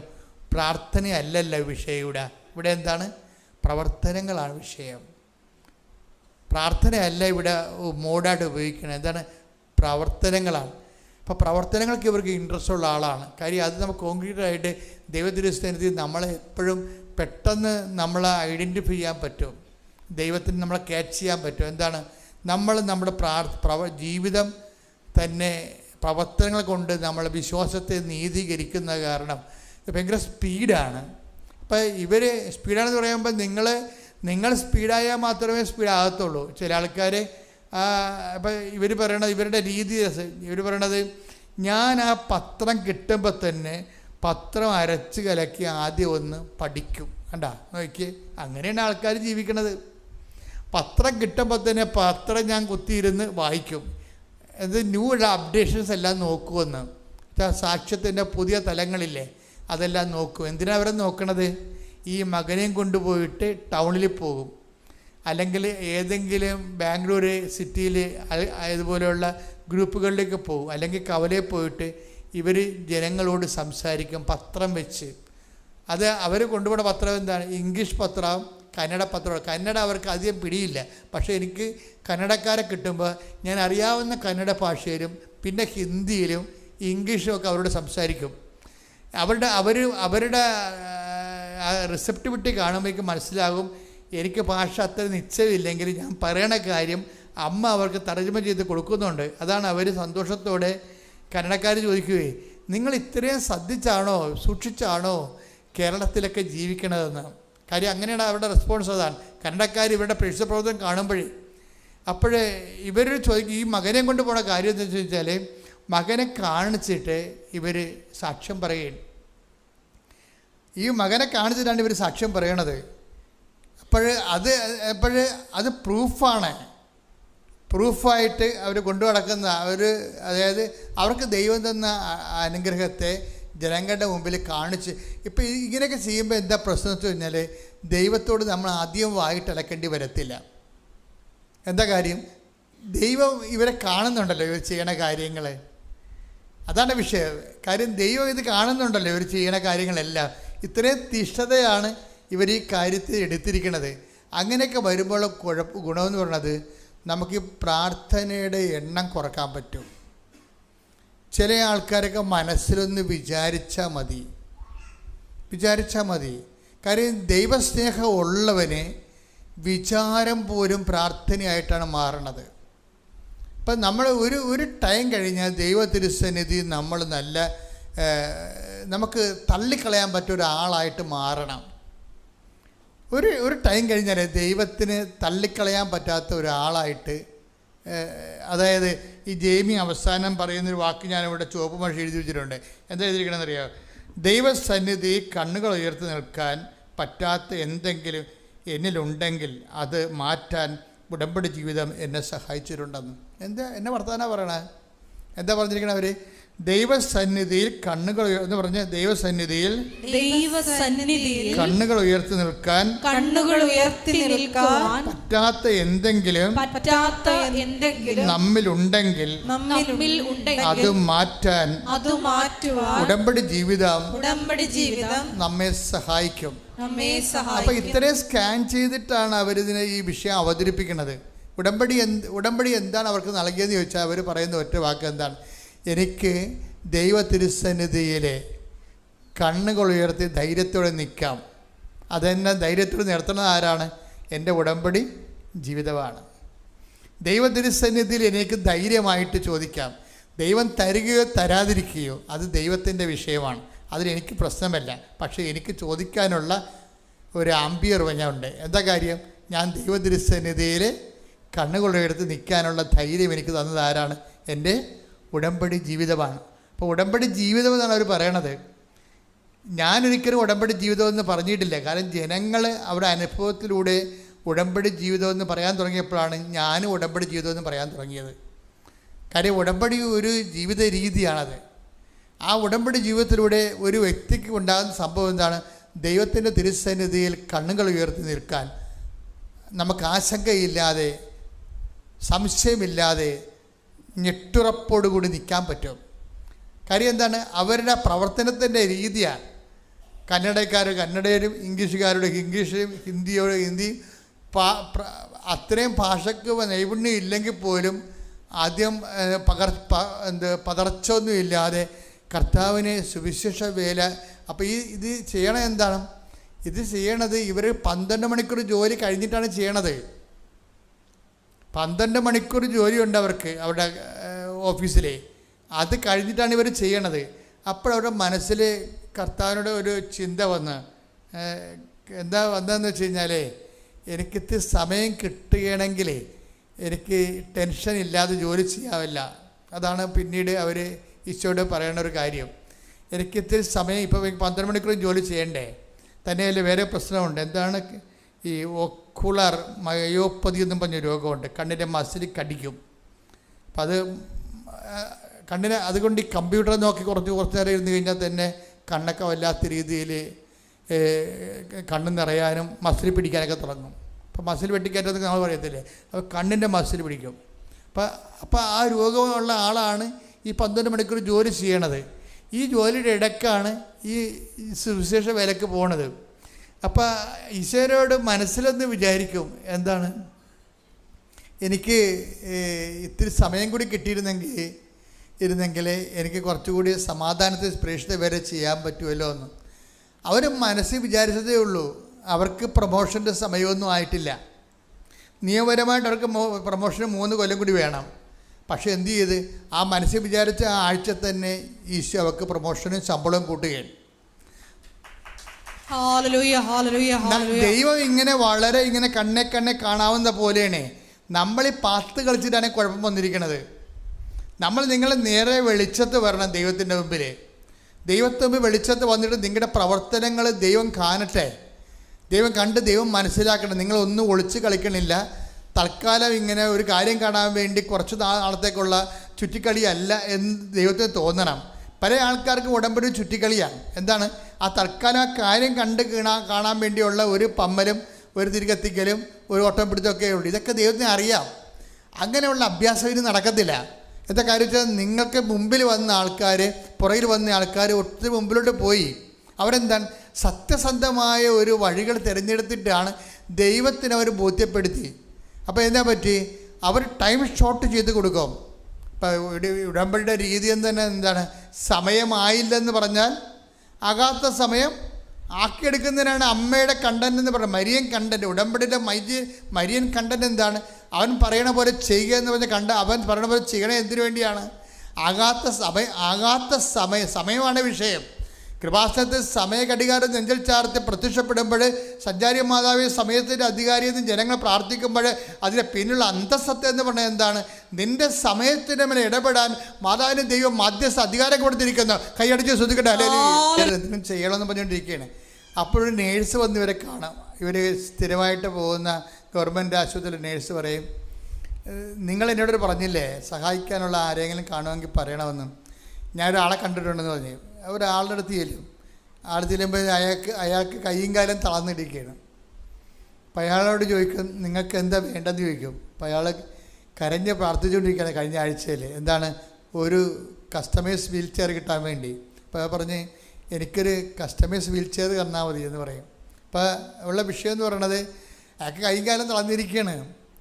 അപ്പോഴേ അദ്ദേഹത്തിന് അങ്ങനെയുള്ള മനുഷ്യരൊക്കെ ഈ ഭൂമി ജീവിച്ചിട്ടുണ്ട്. കൈയും കാര്യമൊക്കെ നിങ്ങൾ ഉയർത്തി സ്തുതിക്കാൻ നേരത്ത് ഓർക്കണം, ദൈവത്തോട് നന്ദി പറയണം നമ്മൾ, ഞാനായാലും നിങ്ങളായാലും. അപ്പം അതായത് ഉടനെ ഇവർക്ക് ആ പൈസ മുഴുവൻ കൊടുത്തിട്ട് വീൽ ചെയർ മെഡിക്കൽ അറേഞ്ച് ചെയ്ത്. അപ്പം ദൈവത്തിൻ്റെ കൂടെ ജീവിക്കുമ്പോൾ ആ ദൈവത്തിൻ്റെ കൂടെ ജീവിക്കുന്നതിന് വേണ്ടിയുള്ള ഒരു അറ്റ്മോസ്ഫിയർ ദൈവം നമുക്ക് ക്രിയേറ്റ് ചെയ്ത് തരും. അപ്പോൾ അവർക്ക് പ്രശ്നമൊന്നും ഉണ്ടാകില്ലെന്നല്ല, പ്രശ്നങ്ങളുണ്ടാകും. പക്ഷെ ദൈവം അത് കൈകാര്യം ചെയ്യും. അതാ ഉടമ്പടിയുടെ പ്രശ്നം. പെട്ടെന്ന് ഇവർ വർക്ക് ചെയ്തുകൊണ്ടിരിക്കുന്ന സമയത്ത് ഇവരുടെ ലാപ്ടോപ്പ് സ്ക്രീൻ ഔട്ടായി പോകും. ഇവർ വർക്ക് ചെയ്തുകൊണ്ടിരിക്കുന്ന സമയത്ത് ലാപ്ടോപ്പ് എന്താ പറയണത്, സ്ക്രീനെ ഒന്നും കാണത്തില്ല, അത് കട്ടായി പോകും. ഇവരെങ്ങനെ കിണഞ്ഞ് വിഷമിച്ച് ഇത് നന്നാക്കിയിട്ട് ലാപ്ടോപ്പ് നന്നാക്കാൻ പറ്റണില്ല. അപ്പോൾ പിന്നെ അവർക്ക് വർക്ക് തീർന്ന്. അപ്പോൾ അവർ ഉടനെ അപ്പം മനസ്സിൽ ചിന്തിച്ച് എന്നാൽ വില്ലേജ് ഓഫീസിലോട്ട് പോകാമെന്ന് വിചാരിച്ച്. എന്താ കാര്യം എന്ന് വെച്ച് കഴിഞ്ഞാൽ അവർ വീട്ടിൽ ഇരുന്ന് ഹോംവർക്ക് ചെയ്യണ സമയത്താണ് ഈ സംഭവിക്കണത്. കോട്ടയത്ത് അവർ വില്ലേജ് ഓഫീസിൽ പോയത് എന്താണെന്ന് വെച്ച് കഴിഞ്ഞാൽ അവർ ബാംഗ്ലൂർ ആയത് കാരണം നാട്ടിൽ റീസർവേ നടത്തിയപ്പോൾ തണ്ടപ്പേര് മാറിപ്പോയി. നിങ്ങൾക്കറിയാൻ എന്ത് പുലിവാലാണെന്ന്. നമ്മളൊക്കെ നാട്ടിലില്ലെങ്കിൽ അവർ റീസർവേ നടത്തിയിട്ട് പോകും. നമ്മുടെ പറമ്പ് വേറെ ആരുടെങ്കിലും പേരിലായിരിക്കും. പിന്നെ കരമടക്കാൻ പറ്റത്തില്ല. അങ്ങനെ കരമടക്കാൻ പറ്റാതെ 2 കൊല്ലമായി ഒരു പുരയിടത്തിന് കരമടക്കാൻ പറ്റാതെ കിടക്കുകയാണ്. അപ്പോൾ അതിന് ഇപ്പോൾ ലാപ്ടോപ്പ് ഓഫായപ്പോൾ അവർ വിചാരിച്ച് എന്നാൽ കിട്ടുന്ന സമയത്ത് വില്ലേജ് ഓഫീസിൽ പോയിട്ട് കരമടക്കാനുള്ള കാര്യം ഇനി 2ാമത് സർവേ ചെയ്തിട്ട് 2ാമത് ഭൂമി അളന്നിട്ട് ആണ് ഇനി അത് നമുക്ക് കരമടക്കാൻ പറ്റാത്തുള്ളൂ. 2ാം സർവേ നടത്തണം. അത് വലിയ പാടാണ്. ഇവർ വില്ലേജ് ഓഫീസിൽ ചെന്നപ്പോൾ വില്ലേജ് ഓഫീസറെ സീരിയസ് ആയിട്ട് ഫോണിൽ എന്ത് സംസാരിച്ചുകൊണ്ടിരിക്കുകയാണ്. സംസാരിച്ചുകൊണ്ടിരിക്കുന്ന സമയത്ത് അതിക്ക് മുമ്പ് വില്ലേജ് ഓഫീസിന് മുമ്പ് അവിടെ ഒരു LD ക്ലർക്ക് UD ക്ലർക്ക് ഉണ്ടാകുമല്ലോ, സൂപ്രണ്ട്, അല്ലെങ്കിൽ അവരെ കണ്ടപ്പോൾ പറഞ്ഞ് മാഡം ഒരു പണി നടക്കത്തില്ല, റീസർവേക്കാരെ കൊണ്ടിവിടെ പൊറുതി മുട്ടിയിരിക്കുകയാണ്. 3 കൊല്ലത്തെ ആപ്ലിക്കേഷൻസ് ഇവിടെ ഉണ്ട്. ഇരിക്കണ ഫയൽ കണ്ടില്ലേ, 3 കൊല്ലം. ഇപ്പം അങ്ങോട്ട് കയറണ്ട. കാര്യം 3 കൊല്ലം മുമ്പ് തന്നത് പോലും ഞങ്ങൾക്ക് പോയി അളക്കാൻ പറ്റിയിട്ടില്ല. ഇതിന് ഒത്തിരി കംപ്ലൈൻറ്റുകൾ കിടക്കണ കാരണം ഇതൊന്നും നടക്കത്തില്ലെന്ന് പറഞ്ഞു. അപ്പോൾ ഇവർ അങ്ങനെ നോക്കിയിട്ട് വില്ലേജ് ഓഫീസിൻ്റെ ഫോൺ വിളിച്ച് തീർന്നപ്പോൾ ഒരു 1 തരി ഉപ്പ് കൊണ്ടുപോയി, ഉടമ്പടി ഉപ്പ് കൊണ്ടുപോയി വില്ലേജ് ഓഫീസിലിട്ട്. നിങ്ങൾ ഉപ്പ് ഇട്ട് പ്രാർത്ഥിക്കണമെന്ന് പറയണില്ലേ? എപ്പോഴും നമ്മൾ ശ്രദ്ധിക്കണമെന്ന് വെച്ച് കഴിഞ്ഞാൽ നിങ്ങളതൊരു ശുദ്ധപ്രയോഗം പോലെ ചെയ്യരുത്. ഉടമ്പടിയിൽ ഉപ്പ് തന്നിരിക്കുന്നതിൻ്റെ ഉദ്ദേശം എന്ന് പറയുന്നത് അത് അറിയാവുന്നവർ മാത്രമേ അത് അപ്ലൈ ചെയ്യാവൂ. കാര്യം അതിൻ്റെ ഉദ്ദേശം എന്ന് പറയണത്, ഇപ്പോൾ കഴിഞ്ഞ ദിവസങ്ങളിൽ ഇവിടെ സാക്ഷ്യം പറഞ്ഞപ്പോൾ ഉപ്പിട്ട കാര്യം പറഞ്ഞപ്പോൾ സാക്ഷ്യം പറഞ്ഞ ലേഡി പറയണത് അത് കർത്താവിൻ്റെ രക്തമാണെന്നൊക്കെ. അപ്പോൾ ഞാൻ തന്നെ ഞെട്ടിപ്പോയി. അങ്ങനെയൊന്നും ഞാൻ പറഞ്ഞിട്ടില്ല, അത് അവിടെ കയ്യിൽ നിന്നിട്ട് കാച്ചണതാണ്. ഇതൊക്കെ കയറിപ്പോവുകയില്ലേ? ഇതൊന്നുമല്ല വിഷയം. ഉപ്പ് എന്താ വിഷയം എന്ന് അറിയണം നമ്മൾ. അതെന്താ പ്രശ്നം എന്ന് പറയണത്? ഇത് ഈ നോട്ട് ബൈ ഉടമ്പടി വർക്ക് ചെയ്യണത് എങ്ങനെയാണ്? Not by merit but by grace. അതെന്താണ്? അത് എപ്പോഴും ഓർക്കണം. ഉടമ്പടിയുടെ സ്പേസ് എന്ന് പറയണത് എൻ്റെ നോട്ട് ബൈ മെറിറ്റ്, എൻ്റെ യോഗ്യതയല്ല, അങ്ങയുടെ കൃപയെന്നാണ്. അത് തന്നെയാണ് ഈ ഉപ്പിൻ്റെ പ്രയോഗത്തിൻ്റെ അത് വരണത്. ഉപ്പിൻ്റെ പ്രയോഗം ബൈബിളിൽ ഉടമ്പടി ഉപ്പെന്നാണ് വിളിക്കുന്നത്. അതിനെ ബൈബിളുള്ളതാണ് ഉടമ്പടി ഉപ്പ്, അല്ലാതെ കൃപാസനത്തിന് വെച്ചിട്ട് തന്നെ അല്ല. ഉടമ്പടി ഉപ്പ് ബൈബിളിലുള്ളതാണ്. പക്ഷെ ഉപ്പ് ഉപയോഗിക്കുന്നത് എപ്പോഴാണ്? അഹ്റോന് അതുപോലെ ലേവ്യ സന്തതികൾക്കും ഇസ്രയേലിൻ്റെ ഭാഗം വെച്ചപ്പോൾ ഓഹരിയില്ല. അപ്പോൾ മോസസ് അഹ്റോനോട് പറയും, ലേവ്യ പുത്രന്മാർ പുരോഹിതന്മാർ അൾത്താർ ശുശ്രൂഷകരാണ്, അവർക്ക് ഇസ്രയേലിൽ ഓഹരിയില്ല. ദൈവമായ കർത്താവായ ദൈവം തന്നെയാണ് അവരുടെ ഓഹരി. അതുകൊണ്ട് ബലിവസ്തുക്കളിൽ ഉപ്പ് തളിച്ചതുകൊണ്ട് അത് ആരും എടുക്കരുത്, അത് ലേവ്യ കുടുംബത്തിലുള്ളതാണെന്ന് പറയും. അതാണ് ഉപ്പ് തളിക്കേണ്ടത് ദൈവത്തിനുള്ളതാണെന്ന്. അതാണ് എൻ്റെ അർത്ഥം. നമ്മൾ ഉപ്പ് കൊണ്ട് തളിച്ചതിൻ്റെ അർത്ഥം എന്താണ്? വിശ്വാസ പ്രമാണം ചൊല്ലിയത് അർത്ഥത്തിൻ്റെ അർത്ഥം എന്താണ്? ഞാനിവിടെ തോറ്റിരിക്കുന്നു, എനിക്കിവിടെ അവകാശമില്ല, എൻ്റെ അവകാശം കർത്താവാണെന്ന്. ശ്രദ്ധിക്കട്ടെ, ഹല്ലേലൂയ. അത് നമ്മൾ അറിയണമെങ്കിൽ, അത് വായിക്കണമെങ്കിൽ സംഖ്യ എടുത്ത്, സംഖ്യ 18, 19, 20 എടുത്ത് ശ്രദ്ധിക്കട്ടെ. ഹല്ലേലൂയ, ഹല്ലേലൂയ, ഹല്ലേലൂയ, ഹല്ലേലൂയ. യേശുവേ നന്ദി, ഹല്ലേലൂയ, ഹല്ലേലൂയ, ഹല്ലേലൂയ. യേശുവേ സ്തുതി, ഹല്ലേലൂയ, ഹല്ലേലൂയ, ഹല്ലേലൂയ. യേശുവേ ആരാധന, ആരാധന, ആരാധന, ആരാധന. സംഖ്യ 18:19. ഇസ്രായേൽ ജനം കർത്താവിന് നീരാജനമായി സമർപ്പിക്കുന്ന ഉപ്പ് തളിച്ച് സമർപ്പിക്കുന്ന വിശുദ്ധ കാഴ്ചകളെല്ലാം നിനക്കും പുത്രന്മാർക്കും പുത്രിമാർക്കും ശാശ്വത അവകാശമായി ഞാൻ നൽകുന്നു. കർത്താവിന്റെ സന്നിധിയിൽ നിനക്കും സന്തതികൾക്കും ഇത് എന്നേക്കും നിലനിൽക്കുന്ന അലംഘനീയമായ ഉടമ്പടിയായിരിക്കും. 18-20 വായിച്ചേ. കർത്താവ് അഹറോനോട് അരുൾ ചെയ്തു, ഇസ്രായേലിൽ നിനക്ക് ഭൂമി അവകാശമായി ലഭിക്കുകയില്ല. അവരെ പോലെ നിനക്ക് ഓഹരിയും ഉണ്ടായിരിക്കുകയില്ല. ഞാനാണ് നിന്റെ അവകാശവും ഓഹരിയും. ഇതാണ് ഉപ്പ് തളിക്കാനോട് ഉദ്ദേശിക്കുന്നത്. എന്താണ്? എനിക്ക് ഇതിൻ്റെ അകത്ത് കഴിവില്ല, എനിക്ക് ഇതിൻ്റെ അകത്ത് ഓഹരിയില്ല. എൻ്റെ ഓഹരി എൻ്റെ കർത്താവാണ്. Not by merit but by grace. ഇതാ സംഭവം. സൈന്യത്താലെ അല്ല, ശക്തിയാലെ അല്ല, കർത്താവിൻ്റെ ആത്മാവിനാൽ. മരുന്നോ ലേപനമോ അല്ല, കർത്താവിൻ്റെ വചനമാണ്. കൈയടിക്കട്ടെ, ശ്രദ്ധിക്കട്ടെ. ഹല്ലേലൂയ, ഹല്ലേലൂയ, ഹല്ലേലൂയ, ആരാധന, ആരാധന. ഹല്ലേലൂയ, ഹല്ലേലൂയ, ഹല്ലേലൂയ, ഹല്ലേലൂയ.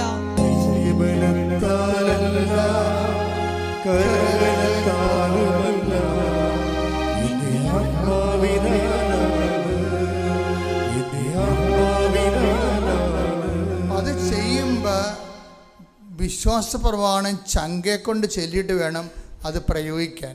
ഇത് വിശ്വാസ പ്രയോഗമെന്ന് പറയും. ഞാൻ നേരത്തെ പറഞ്ഞിട്ടുള്ളതാണ്, പുതിയ ആൾക്കാർ കേൾക്കാം.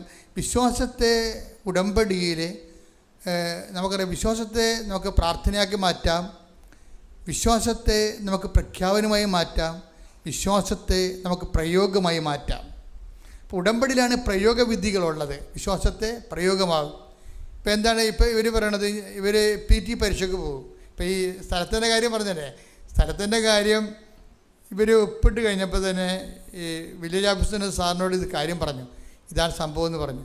പുള്ളി അവിടെ ഇരുന്നിട്ട് അപ്പം തന്നെ പച്ച മഷി എടുത്തിട്ട് സാങ്ഷനാക്കും. ഓൺ ദി സ്പോട്ട് സാങ്ഷൻ ആക്കുകയാണ്. 3 കൊല്ലത്തെ ഫയൽ അവിടെ ഇരിപ്പുണ്ട്. Hallelujah hallelujah. 3 കൊല്ലത്തെ ഫയൽ അവിടെ ഇരിപ്പുണ്ടെന്ന് അറിയണോ? എന്നിട്ട് സാങ്ഷൻ ആക്കിയിട്ട് അദ്ദേഹമാണെങ്കിൽ ഒരു എന്തോ ഹാൻഡിക്യാപ്ഡായിട്ടുള്ള ആളാണ്. അദ്ദേഹം എന്നിട്ട് അവിടെ നിന്ന് വീൽ ചെയർ ഉന്തി അദ്ദേഹം ഈ ആദ്യം മുടക്ക് പറഞ്ഞ ആളിൻ്റെ അടുത്ത് വരും എന്ന് പറയും, സാങ്ഷൻ ആക്കിയിട്ടുണ്ട്, സെറ്റ് ചെയ്തേക്കാൻ പറയും. അപ്പോഴേ എന്തൊരു വില്ലേജ് ഓഫീസർ പോകും. അപ്പോൾ ഈ സൂപ്രണ്ട് പറയും, മാഡം എന്ത് ചതിയാണ്, നടക്കത്തില്ല, കാര്യം നിങ്ങളോട് ആദ്യം ഞാൻ പറഞ്ഞില്ലേ ഇവിടെ ഫയൽ ഇങ്ങനെ ഇരിക്കണം കണ്ടില്ലേ, 3 കൊല്ലത്തെ ഉണ്ടെന്ന് പറയും. അപ്പോൾ ഓക്കെ എന്ന് പറഞ്ഞുകൊണ്ട് ഇവർ പോരും. അവർ അതിൻ്റെ പേരിലൊന്നും പറയാൻ നിൽക്കില്ല. എന്താ കാര്യം? ഉടമ്പടിയിലുള്ളവർ അധികം സംസാരിക്കത്തില്ല. നമുക്ക് അവരോട് സംസാരിക്കേണ്ട കാര്യമില്ലല്ലോ. നമ്മൾ സെൻറ്ററിലല്ലേ സാധനം പിടിയിരിക്കുന്നത്, അതെപ്പോഴും ഓർക്കണം. നിങ്ങളെ സെൻറ്ററിൽ പിടിപാടുള്ളവർ അധികം സംസാരിക്കത്തില്ല. അല്ലാത്തവർ മുഖ്യം മൂല്യം വായത്തൊന്നൊക്കെ വിളിച്ച് പറഞ്ഞിട്ട് പോകും. നിങ്ങൾക്ക് മനുഷ്യൻ്റെ വിഷമം അറിയാൻ പറ്റില്ല, കഷ്ടം, ഞാൻ എത്ര പ്രാവശ്യം നടക്കണം, ഞാൻ ഒരൊറ്റ പെണ്ണല്ലേ, ഇങ്ങനെ ഈ മനുഷ്യന്മാർ വായത്തൊന്നൊക്കെ വിളിച്ച് പറയുമല്ലോ. അങ്ങനെ ഒന്നും വിളിച്ചു പറഞ്ഞ കാര്യമില്ല. ഉടമ്പടിക്കാർ ഉടമ്പടിയിൽ ഇരിക്കുന്നത് നമുക്ക് തന്നെ തോന്നുന്നത് നമ്മൾ ഉടമ്പടിയിലാണെന്ന്. അപ്പോൾ ഇവരൊന്നും മിണ്ടിയില്ല. കാര്യം എന്താണ്? അത് വേറെ സെൻട്രൽ ഓഫീസുണ്ട്, അത് മറിയത്തിൻ്റെ ഓഫീസിൽ ചെയ്യണ കാര്യമാണത്. ഇവർ ചെയ്യണമല്ലത്, അതവരോട് ചെയ്യും. അത് ചെയ്തിട്ട് മാത്രമേ റിപ്പോർട്ട് ചെയ്യത്തുള്ളൂ. എന്നിട്ട് അവർ കണ്ടു പോകുന്നു. പിറ്റേ ദിവസം ഇവരെന്ത് ചെയ്താൽ ഇവർ ആ ഉപ്പ് കൊണ്ടുവന്ന് ഈ റീസർവേ മാറിപ്പോയ സ്ഥലത്ത് കൊണ്ടുവന്ന് വിശ്വപ്രമാണം ചൊല്ലി അവർ കുർബാനയ്ക്ക് പോയി.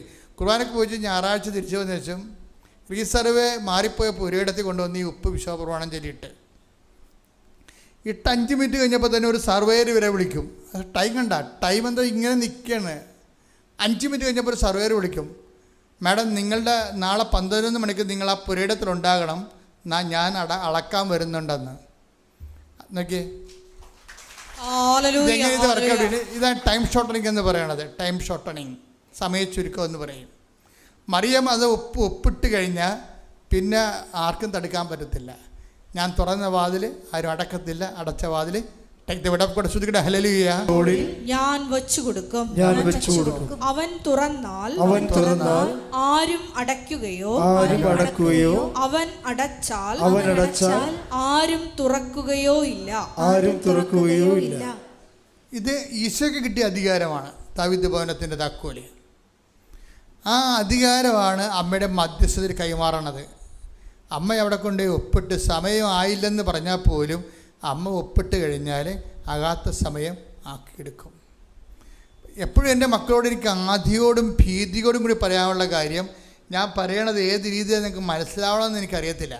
കാര്യം ഇതിന് ഉടമ്പടിയുടെ ഒരു ജീവിതമുണ്ട്. അത് കുറച്ച് കാര്യം ഉടമ്പടി പ്രകാരം, കുറച്ച് കാര്യം തോന്നിവാസമായിട്ട് എടുക്കുക കഴിഞ്ഞാൽ ഉടമ്പടി ജീവിതം ആകത്തില്ല. ഉടമ്പടി ഫുൾ ആൻഡ് ഫുള്ളായിട്ട് തന്നെ ഉടമ്പടി നിലപാടാണ്. ഉടമ്പടി എന്ന് പറയുന്നത് ഒരു നിലപാടാണ്, ശരിക്കും ഒരു സമീപന രീതിയാണ്. എല്ലാം ഉടമ്പടി പ്രകാരം. അവർ സംസാരിക്കാതെ പോകുന്നത് എന്താണ്? അത് ഉടമ്പടി പ്രകാരമാണ്. കാര്യം അവിടെ സംസാരിക്കേണ്ട കാര്യമില്ല. ആ ദൈവത്തിനെ ഏൽപ്പിച്ചിരിക്കുന്ന കാര്യങ്ങളാണ്. നമ്മളവിടെ മാനുഷികമായിട്ട് സംസാരിക്കേണ്ട കാര്യങ്ങളില്ല. കാര്യം മാനുഷികമായി സംസാരിച്ച് കഴിഞ്ഞാൽ ഉള്ള കുഴപ്പമെന്ന് വെച്ച് കഴിഞ്ഞാൽ അരൂപി ചേഞ്ച് ചെയ്യും. നമ്മുടെ ഒരു ജീവിതം എന്ന് പറയുന്നത് ഒരു ആത്മീയ ജീവിതമാണ്. ആത്മീയ ജീവിതം എന്ന് പറയുന്നത് നമ്മൾ തെറ്റിദ്ധരിക്കരുത്. ആത്മീയ ജീവിതം എന്ന് പറയുന്നത് പ്രാർത്ഥനാ ജീവിതമല്ല. ആത്മീയ ജീവിതം എന്ന് പറയുന്നത് ധ്യാന ജീവിതമല്ല. ആത്മീയ ജീവിതം എന്ന് പറയുന്നത് നമ്മുടെ പെരുമാറ്റത്തിൽ നമ്മൾ എടുക്കുന്ന നിലപാടുകൾക്ക് ആത്മീയത ഉണ്ടാകണം. പെരുമാറ്റത്തിലില്ലേ പ്രാർത്ഥിക്കുക എന്നുള്ളത് അത് അതിലെ മീൻസാണ്, മാർഗങ്ങളാണ്. അതൊക്കെ പ്രാർത്ഥനയും ധ്യാനവും ഒക്കെ ആത്മീയ ജീവിതത്തിൻ്റെ ലക്ഷ്യമല്ല, മാർഗമാണ്. ആരൊക്കെ തെറ്റിദ്ധരിപ്പിച്ച് നമ്മൾ ലക്ഷ്യമാക്കി വെച്ചിട്ടുണ്ട്. ആത്മീയ ജീവിതം എന്ന് പറയുന്നത് ഒരു വ്യക്തി സുവിശേഷ വിഹിതമായ ജീവിതത്തിൻ്റെ കാലാവസ്ഥ ഭേദങ്ങളെ എങ്ങനെയാണ് സുവിശേഷ വിഹിതമായി കൈകാര്യം ചെയ്യുന്നത്, അതാണ് ആത്മീയത. റോമ 8:9 ദൈവത്തിന്റെ ആത്മാവ് യഥാർത്ഥമായി നിങ്ങളിൽ വസിക്കുന്നെങ്കിൽ നിങ്ങൾ ജഡികരല്ല ആത്മീയരാണ്. അപ്പോൾ ദൈവാത്മാവ് വസിച്ചാൽ മാത്രമേ നമ്മൾ ആത്മീയരാകത്തുള്ളൂ. അതിൻ്റെ കാരണം വെച്ചാൽ അതുകൊണ്ട് ദൈവാത്മാവിനാൽ വസിക്കണമെന്ന് വെച്ചാൽ ദൈവാത്മാവ് നയിക്കപ്പെടുകയാണ്. നമ്മുടെ എന്തെങ്കിലും കാര്യം തീരുമാനിക്കുമ്പോൾ അത് നയിച്ചുകൊണ്ട് പോണത് ദൈവാത്മാവിനായിരിക്കണം, ലോകത്തിൻ്റെ ആത്മാവിനാലായിരിക്കരുത്. നിർഭാഗ്യവശാൽ നമ്മുടെ പല കാര്യങ്ങളും നയിക്കപ്പെടുന്ന ലോകത്തിൻ്റെ ആത്മാവിനാലാണ്. ആരെ പറ്റിക്കാം, ഏത് രീതി തരികിട കാണിച്ച് തട്ടിപ്പ് കാണിക്കാം, അതെല്ലാം ലോകത്തിൻ്റെ ആത്മാവിനാലാണ്. ദൈവികമായ കാര്യങ്ങൾ വരുമ്പോൾ കൊള്ളലാഭങ്ങളൊന്നും കിട്ടത്തില്ല. നമുക്ക് ബിസിനസ്സുകാരെല്ലാം ഇവിടുന്ന് ഗുഡ് ബൈ പറഞ്ഞ് പോകും. എന്താ കാര്യം? കൊള്ളലാഭം കിട്ടത്തില്ല. പറ്റിച്ചാലും വെട്ടിച്ചാലും അല്ലേ ആൾക്കാർക്ക് കൊള്ളലാഭം കിട്ടത്തുള്ളൂ. ഒന്നെങ്കിൽ സർക്കാരിനെ പറ്റിക്കണം, അല്ലെങ്കിൽ നിങ്ങളുടെ കമ്പോണൻറ്റിനെ പറ്റിക്കണം, അല്ലെങ്കിൽ നിങ്ങളുടെ സപ്ലൈസിനെ പറ്റിക്കണം. ആരെങ്കിലും പറ്റിക്കേണ്ടി വരികയില്ലേ? പറ്റിക്കാതെ തന്നെ ലാഭം ഉണ്ടാക്കണം. പറ്റിച്ചാണ് ലാഭം ഉണ്ടാക്കണമെന്നുണ്ടെങ്കിൽ അത് ലോകത്തിൽ അതിന് കെട്ടിയെടുത്ത് ക്രിസ്ത്യാനി ആകേണ്ട കാര്യമൊന്നുമില്ല. അത് ലോകത്തിലുള്ള എല്ലാവരും ചെയ്യണതാണ്. യേശു ക്രിസ്തുവിനെ മാറ്റി നടത്തിയ എന്ത് പോക്കൃത്തിലൊന്നും കാണിക്കണമെന്ന് ഒരു പ്രശ്നവുമില്ല. ഉടമ്പടി ജീവിതം എന്ന് പറയണത് ദൈവത്തിന് തോന്നണം നമ്മൾ ഉടമ്പടിയിലാണെന്നുള്ളത്. അതുകൊണ്ടാണ് ഈശോ ഒരു കഷ്ണം ചേർത്തത്, ഞങ്ങളെ പ്രലോഭനത്തിൽ ഉൾപ്പെടുത്തുക. അതാണ് സംഭവം. അതൊക്കെയാണ് കഷ്ണം ചേർത്തിക്കേണ്ടത്. കാര്യം ഇതെല്ലാം ചീട്ട് കൊട്ടാരം പോലെ തകടം മറിയണ ഒറ്റ സാധനമാണ്. പക്ഷേ കേട്ട് ഒരു പ്രലോഭനം വന്നാൽ മതി. പ്രലോഭനം പറഞ്ഞെങ്കിൽ ഈ പ്രലോഭനം ഉണ്ടായി അതിനെ അടിപ്പെട്ട് കഴിഞ്ഞാൽ പിന്നെ ഇവനെ പ്രലോഭനവും കൊണ്ടുപോയിക്കൊള്ളൂ. ഇവൻ്റെ ഗുണവത പിന്നെ പ്രലോഭനമേ ഇവനും ഉണ്ടാകത്തുള്ളൂ. ഒരു പ്രശ്നം അതാണ്. ഇതെപ്പോഴും നമ്മൾ ശ്രദ്ധിക്കണം. ഒരുത്തൻ പ്രലോഭനത്തിൽ വീഴുന്നവനാണെങ്കിൽ സാമ്പത്തികമാകാം, അധികാരമാകാം, അല്ലെങ്കിൽ വേറെ എന്തെങ്കിലും ആകാം, വീഴുന്നവരാണെങ്കിൽ വീണുകൊണ്ടേയിരിക്കും. വീഴാത്തവരാണെങ്കിൽ വീഴത്തില്ല. എന്താണ്? പ്രലോഭനം വഴിമാറിപ്പോകും. അത് വ്യക്തിയാണ് തീരുമാനിക്കണത്. അതിനിപ്പം നമ്മൾ ഇപ്പോൾ ചിലർ ധ്യാനം നടത്തില്ലേ, ചില പറയണേ ഇപ്പോൾ യോഗയൊക്കെ നടത്തിയാൽ നമുക്ക് മനസ്സിന് സമനില കിട്ടും. ഓക്കെ, അത് ഇല്ലെന്ന് ഞാനൊന്നും പറയണില്ല. പക്ഷെ ബൈബിൾ എന്താ അതിനെക്കുറിച്ച് പറയണത്? അങ്ങനെയുള്ള സമനിലയെ ആത്മീയതയായിട്ട് തെറ്റിദ്ധരിക്കുന്നതാണ് പറയണത്. അതൊന്നും 1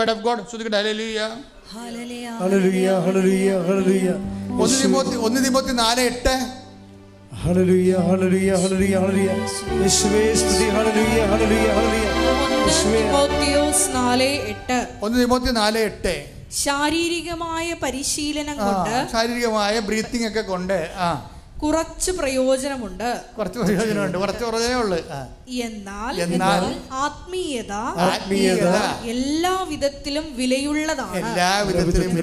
എന്തുകൊണ്ടെന്നാൽ അത് ഈ ജീവിതത്തെയും വരാനിരിക്കുന്ന ജീവിതത്തെയും സംബന്ധിക്കുന്ന വാഗ്ദാനങ്ങൾ ഉൾക്കൊള്ളുന്നു. വരാനിരിക്കുന്ന ജീവിതത്തെ കണക്കിലെടുക്കാതെ ഒരു ജീവിതം ഉണ്ടെങ്കിൽ അതിനകത്ത് ആത്മീയത ഉണ്ടാകത്തില്ല. വരാനിരിക്കുന്ന ജീവിതത്തെ എന്താണ്? അവിടെ കണക്ക് കൊടുപ്പിക്കലാണ് അവിടുത്തെ മെയിൻ സംഭവം. ഓഡിറ്റിങ് നടക്കുന്നത് അവിടെയാണ്. വരാനിരിക്കുന്ന ജീവിതത്തെ സുവിശേഷവിഹിതമായി ഒരു ഗോസ്പൽ ഓഡിറ്റിങ് നിൻ്റെ ജീവിതം നടത്തി കഴിഞ്ഞാൽ സുവിശേഷവിഹിതമായി ഓഡിറ്റിംഗ് ഉണ്ടാകുമല്ലോ അവസാനം. ആ ഓഡിറ്റിങ്ങിൻ്റെ സമയത്ത് നമുക്ക് പിടിച്ചിരിക്കാൻ പറ്റുന്നില്ല എന്നുണ്ടെങ്കിൽ നമ്മൾ നയിച്ച ജീവിതം ചിലപ്പോൾ അത് ആത്മീയ ജീവിതമാണെന്ന് പറയാൻ പറ്റത്തില്ല. അതെന്താ കാര്യം? ദൈവാത്മാവിനെ നയിക്കുന്നവരാണ് ദൈവത്തിൻ്റെ മക്കൾ. ദൈവത്തിൻ്റെ മക്കൾക്ക് മാത്രമാണ് ആത്മീയ ജീവിതം എന്ന് പറയാൻ പറ്റണത്. എന്താണ് ഇതറിയണമെങ്കിലേ, ഇപ്പോൾ ഈശോ തന്നെ അപ്പോസ്തലന്മാരെ വിട്ടില്ലേ? ഒരു വിഷയം ലോകായികമായിട്ടും കൈകാര്യം ചെയ്യാം, ആത്മീയമായിട്ടും കൈകാര്യം ചെയ്യാം. ഉടമ്പടി ഇരിക്കുന്നവർ ശ്രദ്ധിക്കേണ്ട കാര്യങ്ങളാണ്. നമുക്ക് 2 ഓപ്ഷൻസ് ഇല്ല, ഒരു ഓപ്ഷനേ ഉള്ളൂ. ഇപ്പോൾ അപ്പോസ്തലന്മാർ വിട്ടപ്പോൾ അവരെങ്ങനെയാണ് കൈകാര്യം ചെയ്യുക? ഇപ്പോൾ സമറിയയിലേക്ക് അപ്പോസ്തലന്മാർ പോയി. അപ്പോൾ സമറിയക്കാർ പറഞ്ഞു നിങ്ങളെ വിടത്തില്ല. എന്താ കാര്യം? നിങ്ങൾ ജെറുസലേമിലേക്ക് പോകുന്നവരാണ്. അപ്പോൾ അപ്പോസ്തലന്മാർ എന്ത് ചെയ്യും? അവർ അവസാനം അപ്പോസ്തലന്മാരുടെ സ്റ്റാൻഡ് മറന്നിട്ട് പറയും കർത്താവിനോട് തിരിച്ചു വന്നിട്ട് അവർ ക്ഷോഭിക്കും. അതിനെന്താ ക്ഷോഭിക്കണത്? എന്താ പറയണത്? ഇവർ തീയും ഗന്ധകവും ഇറക്കി ഇവർ നശിപ്പിക്കാൻ ഞങ്ങൾ കൽപ്പിക്കട്ടെ. അപ്പോൾ അപ്പോസ്തലന്മാരാണെങ്കിലും അത് ആത്മീയത അല്ല, ശരിക്കും അത് ലൗകികതയാണ് അല്ലേ? അത് 9:25 എടുത്ത് ശ്രദ്ധിക്കട്ടെ. ലൂക്കായുടെ സുവിശേഷം ലൂക്ക 9:54. ഇത് കണ്ടപ്പോൾ ശിഷ്യന്മാരായ യാക്കോബും യോഹന്നാനും പറഞ്ഞു, കർത്താവേ, സ്വർഗത്തിൽ നിന്ന് അഗ്നി ഇറങ്ങി ഇവരെ നശിപ്പിക്കട്ടെ എന്ന് ഞങ്ങൾ പറയട്ടെയോ? ഇപ്പൊ എന്താ പ്രശ്നം വെച്ച് കഴിഞ്ഞാൽ അവിടെ നശിപ്പിക്കട്ടെ എന്നല്ല പറയണത്. അപ്പം നമ്മൾ പറഞ്ഞില്ലെങ്കിലും നമ്മൾ എന്തെങ്കിലും നമുക്കൊരു വിഷമം ഉണ്ടാകും. പറയാം, ദൈവമേ എന്തുമാത്രം ആൾക്കാരെ മണ്ടിയിടിച്ച് ചാകണം, ഈ ശവം ഇപ്പോഴും കുത്തിയിരിക്കാനല്ല പറയാം. അത് മതി. അവരോട് ഉടമ്പടി അവിടുത്തെ ബ്രേക്കായി. നിങ്ങളുടെ ഉടമ്പടിയുടെ കാര്യത്തിൽ തീരുമാനമായി. വയ്യാവേലികൾ വഴിയെ പോണവർ വന്ന് ഉടമ്പെടുക്കാത്ത എടുക്കുമ്പോൾ ഞാൻ ബഹളം ഉണ്ടാക്കേണ്ട കാര്യം അതാണ്. നിങ്ങൾക്കറിയാം, അങ്ങനെ ഒരു നിലപാടുകാർക്ക് ഉടമ്പടിയായിട്ട് മുന്നോട്ട് പോകാൻ പറ്റത്തില്ല. കാരണം നിങ്ങൾ പിശാചുമായിട്ടല്ല ഉടമ്പടി ചെയ്തിരിക്കുന്നത്. ആരുമായിട്ടാണ്? ദൈവമായിട്ടാണ്. അമ്മയുടെ മധ്യസ്ഥത. ആ ഒരു ബോധം ഉണ്ടാണ് നമുക്ക്. അതുകൊണ്ട് തന്നെ ഉടമ്പടി ബ്രേക്ക് ആകാതിരിക്കും. നമ്മുടെ മെയിൻ ഉദ്ദേശം എന്താണ്? നമ്മൾ പോണ കാര്യം നമ്മുടെ ഈഗോ അനുസരിച്ച് സാധിക്കുകയല്ല. നമ്മുടെ ഉദ്ദേശം എന്താണ്? ഉടമ്പടി ബ്രേക്ക് ആകരുതെന്നുള്ളതായിരിക്കണം നമ്മുടെ ഉദ്ദേശം. നമ്മുടെ ലക്ഷ്യം അതായിരിക്കണം. എന്താണ്? ദൈവവും നമ്മളും തമ്മിലുള്ള ഉടമ്പടി ബ്രേക്ക്. അതുകൊണ്ടാണ് അവർ ഇത്രയുമൊക്കെ ശാഠ്യം പിടിച്ച് പറഞ്ഞെങ്കിലും ഒരു വാക്ക് പോലും ആ മനുഷ്യനോട് പരാതി പറയാതെ അവർ തിരിച്ചു പോരാൻ കാര്യം എന്താണ്?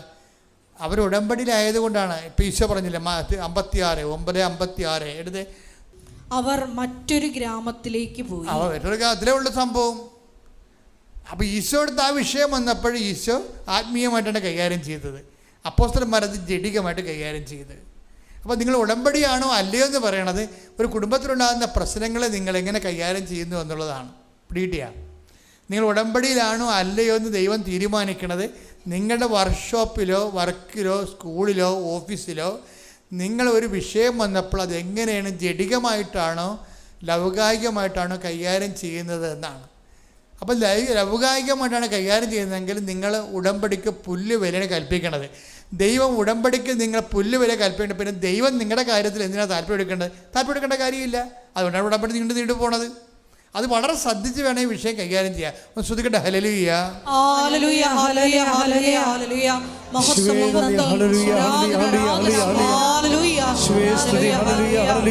ഉടമ്പടി നിബന്ധനകൾ ദൈവസ്നേഹത്തോടെ പാലിക്കുവാനുള്ള വലിയ അഭിഷേകം ഈ ആരാധനയിലൂടെ ഞങ്ങൾക്ക് നൽകണമേ. ഹല്ലേലൂയ, ഹല്ലേലൂയ.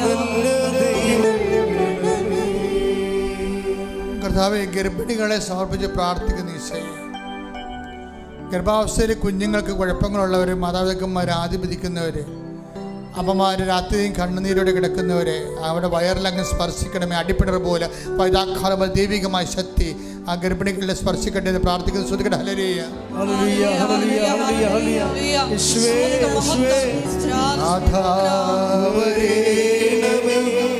എന്നിൽ നിറയണമേ, നാഥാവരേണമേ, സൗഖ്യം നൽകണമേ, നാഥാവരേണമേ, എന്നിൽ നിറയണമേ, നാഥാവരേണമേ, സൗഖ്യം നൽകണമേ. കർത്താവേ, നിന്റെ വിശുദ്ധ പൗരോഹിത്യത്തെ മഹത്വപ്പെടുത്തണമേ. കർത്താവേ, സഭയിലുള്ള സാന്നിധ്യം പ്രകടമാക്കണമേ.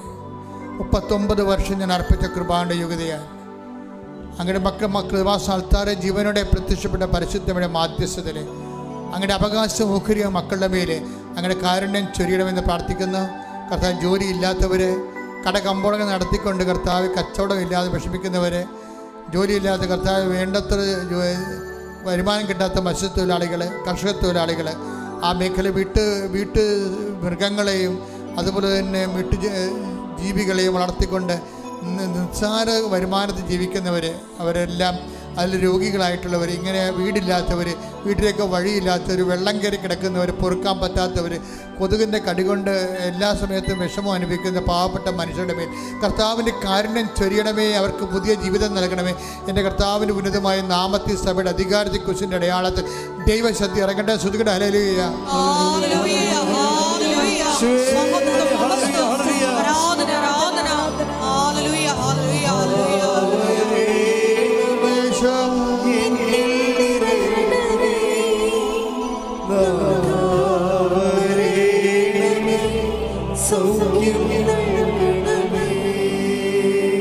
കർത്താവെ, പഠിക്കാനുള്ള കുഞ്ഞുങ്ങൾ കർത്താവെ, പഠിക്കുന്നതിന് ഇപ്പോഴും അഡ്മിഷൻ കിട്ടാത്ത മക്കളുണ്ട്. ഇപ്പോഴും അഡ്മിഷന് വേണ്ടി വേദനിക്കുന്ന മക്കളുടെ അഡ്മിഷന് വേണ്ടി വേദനിക്കുന്ന മാതാപിതാക്കന്മാരുണ്ട്. കർത്താവ്, വിസ പ്രോസസ്സ് ചെയ്ത് കിട്ടാത്തവരുണ്ട് ഈശോയെ. വിസ കർത്താവ് പുതുക്കി കിട്ടാത്തവരുണ്ട് ഈശോയെ. അങ്ങനെ ഓരോരോ തരത്തിലുള്ള ഓവർസീസിൽ വർക്ക് ചെയ്യുന്നവരും പഠിക്കുന്നവരും കുഞ്ഞുങ്ങളുടെ വിഷമതകൾ തിരുസന്നിധി സമർപ്പിച്ചുകൊണ്ട് പ്രാർത്ഥിക്കണം ഈശോയെ. വസ്തു ജപ്തിയായി പോയവർ, അതുപോലെ ലേലത്തിലായിപ്പോയവർ, കർത്താവെ ഓരോരോ തരത്തിൽ വേദന അനുഭവിച്ചുകൊണ്ട് വൈവാഹിക തടസ്സമുള്ളവർ, മക്കളില്ലാത്തവർ, ഭവനരഹിതർ, ഇങ്ങനെ ജോലി തടസ്സമുള്ളവർ, ഇങ്ങനെ ഓരോ തരത്തിലും മറ്റുള്ളവരുടെ ഭീഷണിക്കും കള്ളക്കേസ് അകപ്പെട്ടിരിക്കുന്ന ഭർത്താക്കന്മാർ, അകന്ന് താമസിക്കുന്നവർ, ഐക്യപ്പെട്ട് ജീവിക്കാൻ ആഗ്രഹിക്കുന്നവർ, മക്കളില്ലാത്തവർ, എൻ്റെ കർത്താവിന് ഉന്നതമായ നാമത്തിൽ മാർഗ തടസ്സങ്ങൾ യേശു നാമത്തിൽ മാറിപ്പോകട്ടെ. ശ്രുതികടലേ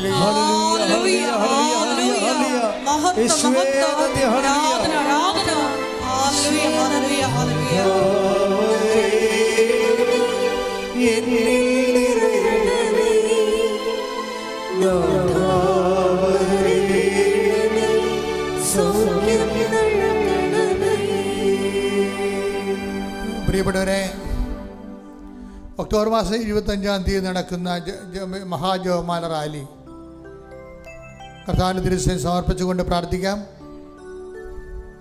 ആ റാലി പങ്കെടുക്കുന്ന എല്ലാവർക്കും ആത്മീയമായ അഭിഷേകവും ദൈവികമായ കൃപയും ആത്മീയ ശക്തീകരണം സംഭവിക്കാൻ വേണ്ടി സ്തുതിക്കട്ടെ. ഹല്ലേലൂയ.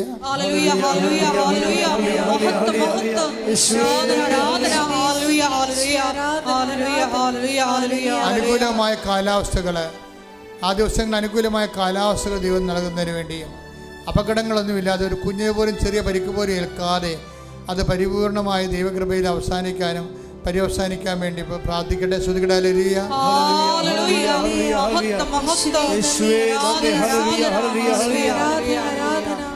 ലോകത്തിൻ്റെ വിവിധ ഭാഗങ്ങളിൽ നിന്ന് ഒക്ടോബർ മാസം 25-ാം തീയതി നടക്കുന്ന ജപമാല കൃപാസനം ജപമാല റാലിയോട് അനുബന്ധിച്ച് പല രാജ്യങ്ങളിലും ഉള്ള കൃപാസനം കൂട്ടായ്മകൾ,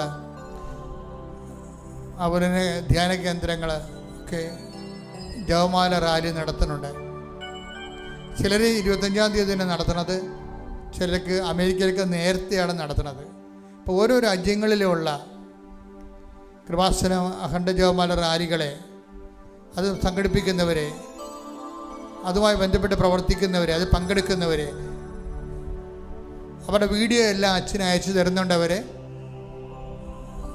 കൂടുതൽ തെളിമയുള്ള നല്ല ശുശ്രൂഷകൾ നടത്തി ആ സ്ഥലങ്ങളിൽ ലോകം ഭൂമിയെ മുഴുവൻ ജപമാല കൊണ്ട് ശക്തിപ്പെടുത്തുകയും ഭൂമിയെ മുഴുവനും പ്രപഞ്ചശക്തിയുടെ മാതാവായ മധ്യസ്ഥയായ പരിശുദ്ധ മറിയത്തിന് ഭൂമിയെ മുഴുവൻ ഏൽപ്പിക്കുന്നത് കൊണ്ടാണ് കൃപാസനം ഭൂമി മുഴുവനും വിവിധ രാജ്യങ്ങളിൽ ജപമാല നടത്തുന്നത്. അങ്ങനെ ജപമാല നടത്തുന്ന എല്ലാവരെയും, ആ ജപമാല നടത്തിക്കൊണ്ട് എന്നെ സംഘടിപ്പിക്കുന്നവരെയും അതുമായി ബന്ധപ്പെട്ട് പ്രവർത്തിക്കുന്നവരും പങ്കെടുക്കുന്നവരെയും പരിശുദ്ധയുടെ നീല മേലങ്കയിൽ സമർപ്പിച്ചുകൊണ്ട് പരിശുദ്ധാത്മാ നിറവിനായി സ്തുതിക്കട്ടെ. ഹല്ലേലൂയ.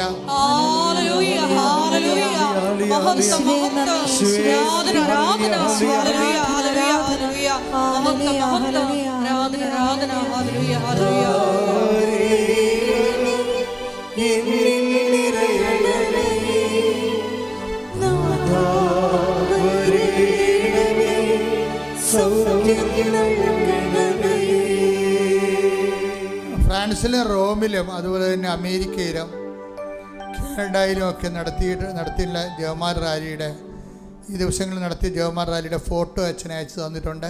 അവരെല്ലാം ഞാൻ ഈ സമയത്ത് ഈ ആരാധന ഓർക്കുകയും ആ നടത്തി കഴിഞ്ഞവരെയും ഈ സമയത്തെല്ലാം നന്ദിയോട് അനുസ്മരിക്കുകയും അവരെ ഈശോയുടെ നാമത്തെ അനുഗ്രഹിക്കുകയും ചെയ്തുകൊണ്ട് പ്രാർത്ഥിക്കുന്ന ശ്രുതികട ഹല്ലേലൂയ.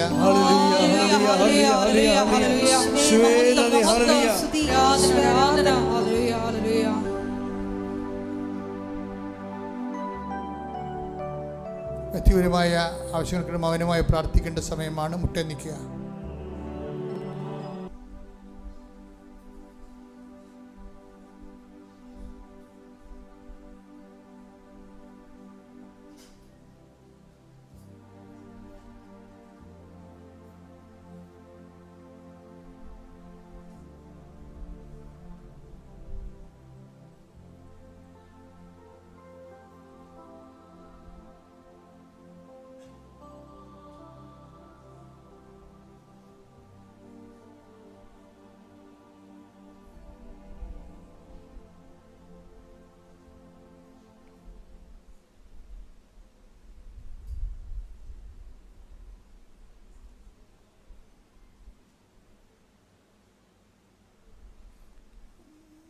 സമാപനാശീർവാദം.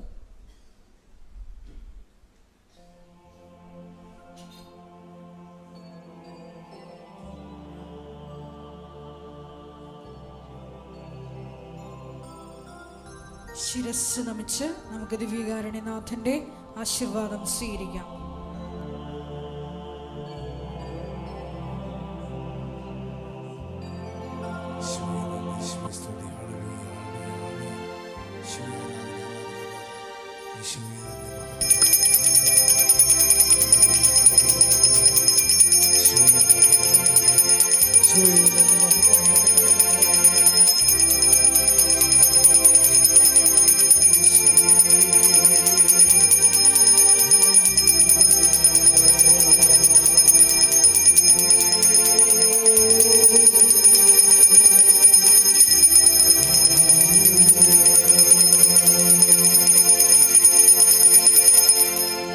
പരിശുദ്ധ പരമ ദിവ്യകാരുണ്യമേ, എന്നും അങ്ങേക്ക് ആരാധന. പരിശുദ്ധ പരമ ദിവ്യകാരുണ്യമേ, എന്നും അങ്ങേക്ക് പരിശുദ്ധ പരമ ദിവ്യകാരുണ്യമേ, എന്നും അങ്ങേക്ക് ആരാധന.